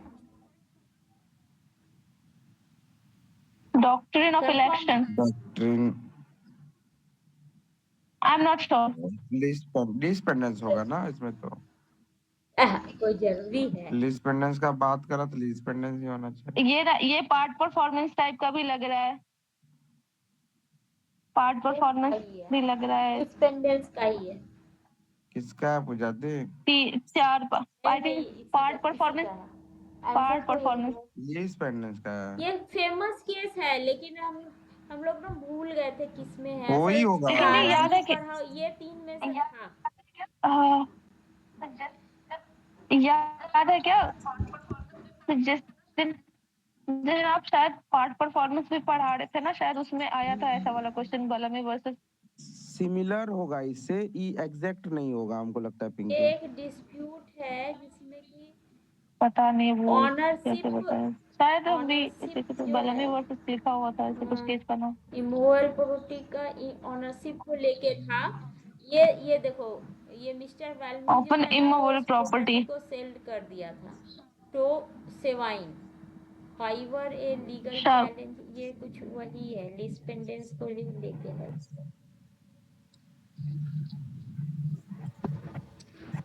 इंग्लिश प्रॉपर्टी लॉ, ये ये जो है ना डॉक्ट्रिन ऑफ, हाँ हाँ हाँ हाँ वही है वही है। हमारे नोट में छूट गया है, इसको जो है ना डाल देंगे कि ये ऑफिस इसी में तो इस्टेब्लिश हुआ है ये डॉक्ट्रिन। जैसे वो था ना हाँ अभी लीज पेंडेंस। पार्ट परफॉर्मेंस किस में इस्टेब्लिश हुआ था, वो आपका था ना आप बोले एंडरसन वर्सेस ऐसे करके था ना, मेडिस। कुछ है, हाँ हाँ ऐसा आप बोल रहे थे कि इसको जरूर याद रखना, इसको जरूर ये जो है मेंशन ना करना नोट्स होगा। में मैं थोड़ा कहते हैं आप मॉडिफाई कर दूंगी, इसमें ये डालना जरूरी है कि हाँ इस्टेब्लिश कहाँ हुआ है ना। ठीक है तो एल्मे वर्सेस सेवाइन लिस्पेंडेंस। ओके हाँ हाँ लिटरल मीनिंग ऑफ लिस्पेंडेंस क्या है? ये रिपीटेड क्वेश्चन है, हाँ बताओ फटाफट।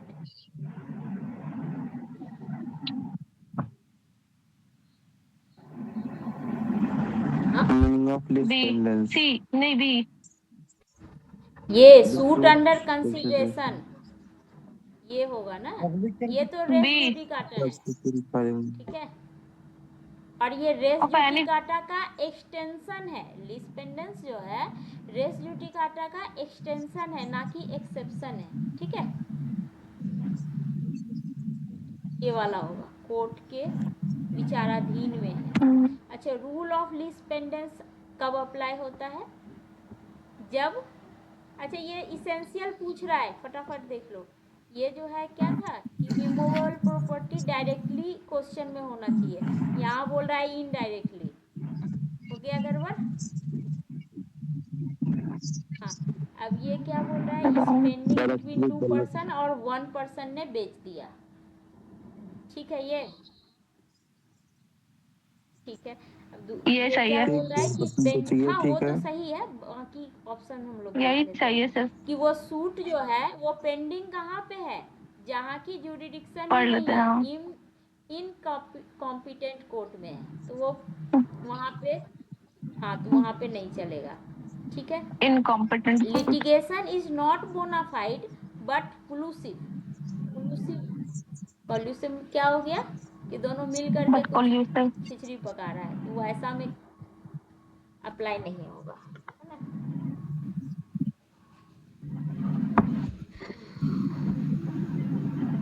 चल, लीज पेंडेंस कब अप्लाई होगा? During the pendency, after filing the suit, after disposal of the suit, before filing the suit.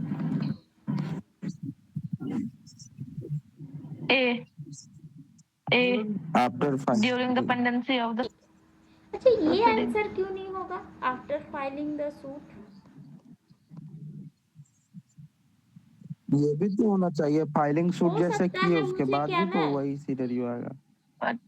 तो वो बोल रहा है ना पेंडेंसी ऑफ द प्रोसीडिंग के बीच, मतलब उनके। तो ये भी तो उसी का बाद, फाइलिंग के बाद, यहाँ नहीं, भी प्रोसीडिंग के ये बीच ना ही तो हो हो गया, सकता फाइलिंग है। के बाद, देखिए देखिए, आफ्टर फाइलिंग ना, फाइलिंग। ये हाँ, तो हो सकता है फाइल होने आफ्टर के फाइलिंग द बाद। सूट। ये हम लोगों ने देखा था ना कि मान लीजिए इनकॉम्पिटेंट कोर्ट में केस फाइलिंग हुआ है, तो क्या लिस्पेंडेंस वर्क करेगा? नहीं करेगा। अगर जो है ये और भी दो तीन केसेस थे ना, जैसे कि नहीं करेगा। और क्या था कि हाँ, आपका ड्यूटी स्टैम्प जो है आपका वो इनसफिशिएंट था और उसको उस वजह से केस को रिजेक्ट कर दिया गया था, तो वो भी पेंडिंग नहीं कहलाएगा, है ना। आपका जो है मजिस्ट्रेट एसडीएम के यहाँ जो है प्रॉपर्टी पे शांति व्यवस्था बनाए रखने के लिए है, केस तो आपने फाइलिंग किया लेकिन वो डिस्पेंडेंस के अंतर्गत नहीं आएगा, है ना। तो उसमें जो भी पेंडेंसी ऑफ द प्रोसीडिंग या सूट जो है वो जिसमें डिफाइंड होता है सिर्फ वही वर्क करेगा, ठीक है। शायद इसीलिए इसको नहीं माना गया। ओके, ट्रांसफर जो है, transfer of property pending suit dare to transfer shall be, क्या होगा, है ना। जब पेंडिंग है तो ट्रांसफर क्या होगा?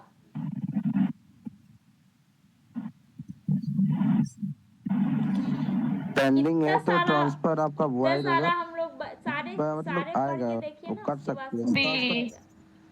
पढ़ेंगे, हाँ बी होगा, देखिए बी बी बी बी तब सब्जेक्टेड डिग्री और वॉइड तो ऑर्डर नहीं ऑफ द होगा, है कोर्ट, ना। हाँ ये वही हो जाएगा B। मतलब डिग्री आने के बाद अगर नहीं नहीं दूसरे नहीं, नहीं पार्टी हो के ये में सकता। हो जाता है तब वो ट्रांसफर ये होगा, खत्म।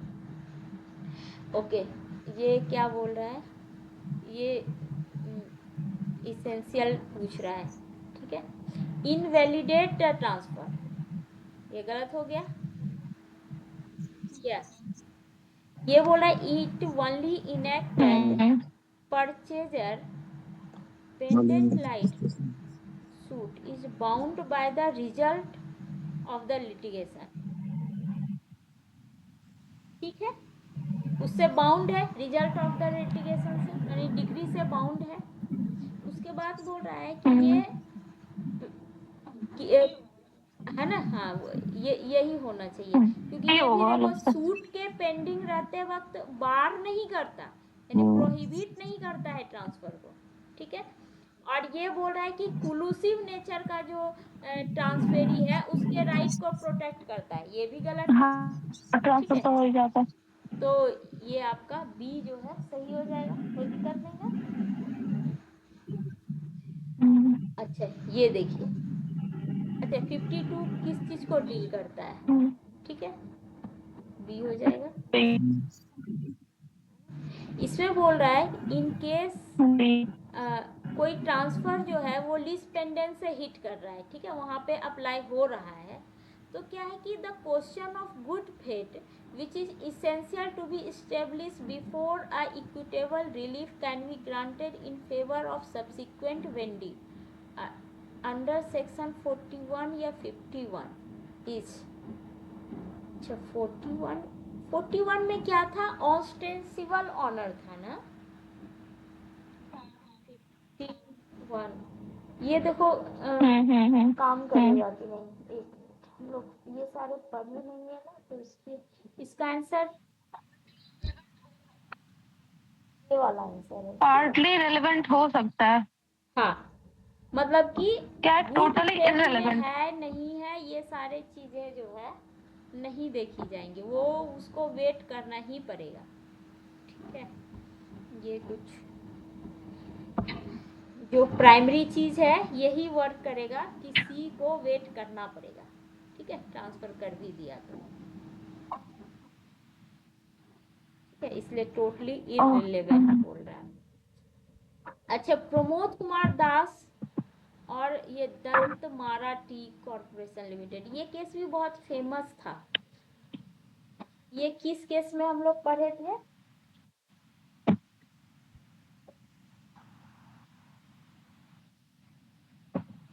ये ना पार्ट परफॉर्मेंस में हम लोग पढ़े थे। ठीक है, पता नहीं जी, ये भी लगता है। ये फेमस केस है, Part- इसको मतलब ध्यान में हम लोग रखेंगे। ठीक है, पार्ट परफॉर्मेंस मतलब वो एल्डरसन वाला मेडिसन वर्सेस एल्डरसन, तो वो उसमें स्टैब्लिश हुआ था। ठीक है, और ये जो है ये फेमस केस है इस पार्ट परफॉर्मेंस। ठीक है, अच्छा ये वाला भी फेमस केस है, हाँ हाँ, राम कुमार कुंडू वर्सेज मैकक्वीन, ये अक्सर जो है आता है ऐसा। पार्ट परफॉर्मेंस का ही है।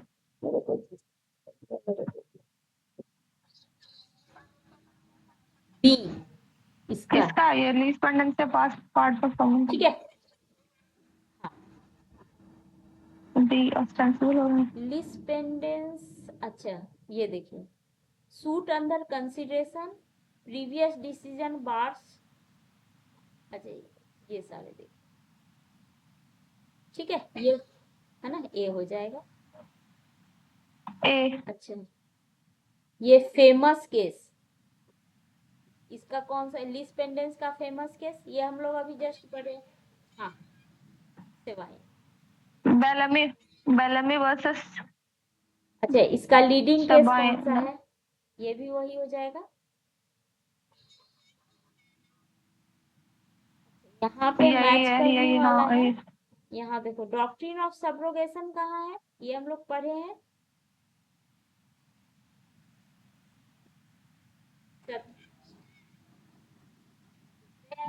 सब्रोगेशन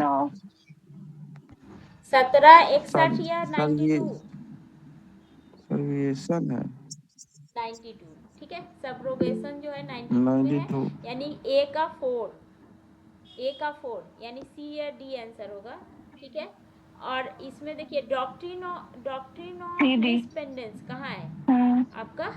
यहाँ हो जाएगा, यानी कि डी का 2, डी का 2, ये वाला आंसर हो जाएगा। ठीक है, क्लियर। अच्छा, बी का इसमें 3 है, बी का यही 3 वाला यानी आंसर है, हाँ। डॉक्ट्रिन ऑफ हाँ। कंसिडरेशन जो है वो 61 में है। ठीक है, और एक्यूमुलेशन जो है वो 17 में है। अच्छा, अच्छा, ये ध्यान में रख सकते हैं, 14 में आपका पेंडेंट। क्या है? वो है ना रूल अगेंस्ट परपेचुइटी, मतलब वो, तो वो भी क्या है वो आपका जो है एक्यूमुलेशन को परपेचुइटी, हाँ।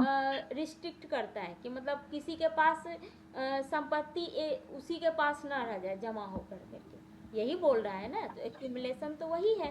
तो ये इतने देंगे 14 है, तो अच्छा। मतलब 17 पास पास का है ना, तो एक टाइप का चीज एक जगह है, तो उससे भी ध्यान हम लोग रख सकते हैं कि एक्यूमुलेशन जो है वो रूल ऑफ परपेचुइटी एक्यूमुलेशन के आसपास है। पेंडेंट। ठीक है, तो ये हो जाएगा। ओके, यहाँ पे आपका मैक्सिम दिया हुआ है एंड आपको चूज करना है। तो देखिए, ये तो हम लोगों ने अभी पढ़ा हुआ है।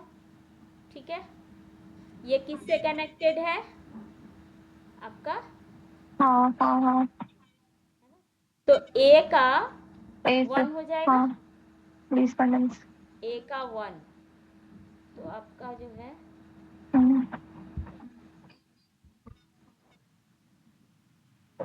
ए बी और डी में ए का करना। 1। अच्छा, तो 3 गो है जी, सी ही सिर्फ कैंसिल हुआ है। अच्छा, ये देखिए, वी फेसिट पर एलियम फेसिट पर से,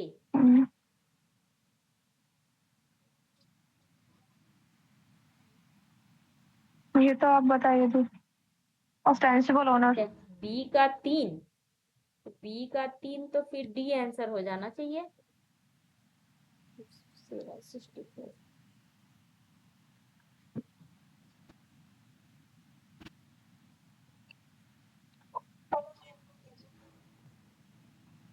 पर थोड़ा सा ऊपर ऊपर में तो कीजिए। कुछ नहीं है।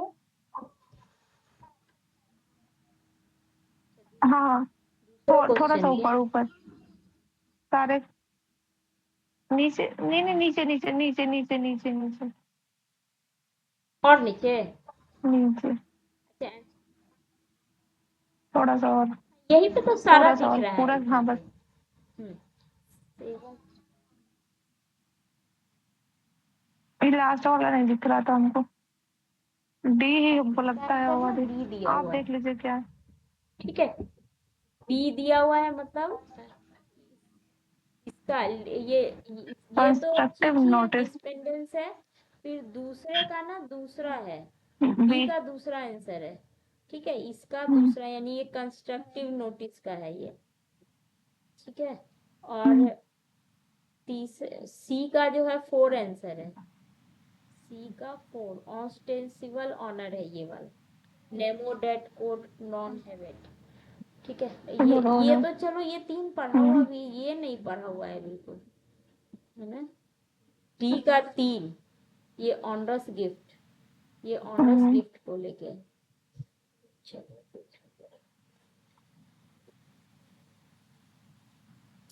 अच्छा ये लास्ट है, doctrine of holding out shall be applied to. अच्छा, ये डॉक्ट्रिन ऑफ होल्डिंग आउट तो हम लोग अभी पढ़े नहीं है ना।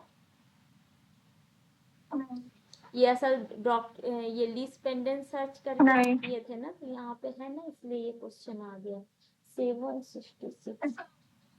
हाँ, आंसर ये डी है इसका आंसर। Answer D. आंसर देखिए कौन सा है, सी, होल्डिंग आउट, डी, इसका ऑल क्या ऑफ द मतलब अबव। हुआ ना कि होल्डिंग आउट मतलब, अच्छा ये हम लोग, हाँ लग रहा है कुछ वैसा ही। रोक के रखा गया। एक देख देखिए, बस 2 लाइन का जो है, 1 मिनट देख ही लेते हैं। Essential and exception of doctrine of इतना इन पार्टनरशिप लॉ से कनेक्टेड है। ये hold an individual liable as a partner for misrepresenting themself. Not mere concept but is the application of doctrine of estoppel, है ना, वो रोकेगा। ठीक है, by going the definition, it means any person who represent himself to another person that he is the partner of some XYZ firm and even allow the others to represent him as a partner and, मतलब कि ना इसमें कुछ जो है ये है कि एक व्यक्ति जो है ना अपने आप को इस ढंग से रिप्रेजेंट कर रहा है कि हम फलाना आदमी है। चीज को रोकने के लिए ये कुछ होल्डिंग आउट है।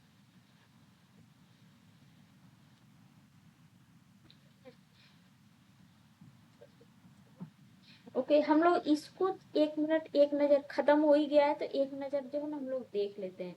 ये वाला क्या था कि सूट के पेंडिंग के समय जो है कोई नया चीज इंट्रोड्यूस नहीं होना चाहिए, यही हुआ ना।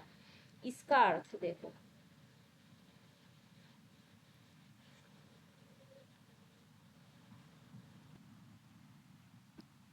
इसका है कि he who act through another does the act himself। अच्छा, ये है ना कि कोई किसी अथोराइजेशन में किसी को अथोराइज कर दिए हैं और उसने कोई काम किया है, तो इसका मतलब है कि मैंने ही काम किया है। क्लियर।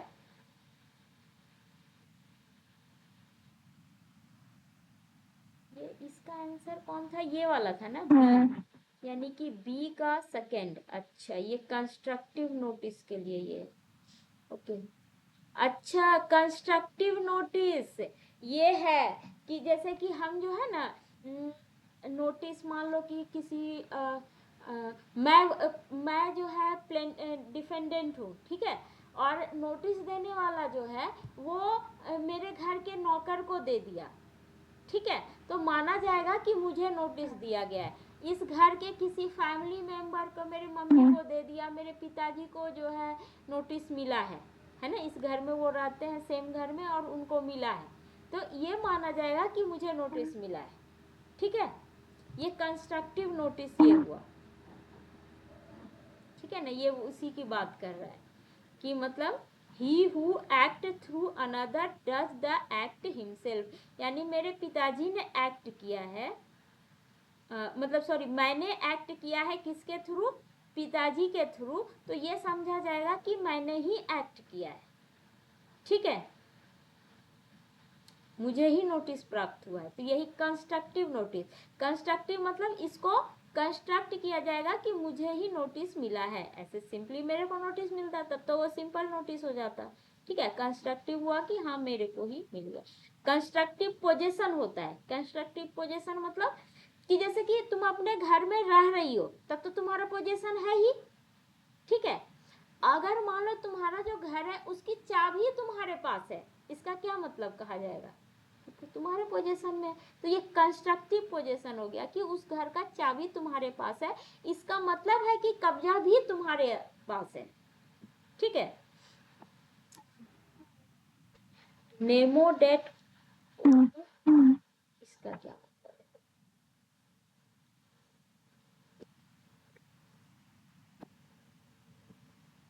इसका मतलब है no one gives what he does not have, जिसके पास जो नहीं है वो नहीं दे सकता। ठीक है, जिसके पास जो रहेगा वही दे पाएगा ना, उससे ज्यादा कैसे देगा। तो ये जो है सी जो है ये ऑस्टेंसिबल ऑनर, ठीक है, इससे कनेक्टेड है। ये कैसे कनेक्टेड है मुझे नहीं पता, अभी ऑस्टेंसिबल ऑनर उतना पढ़े नहीं है, नहीं पता।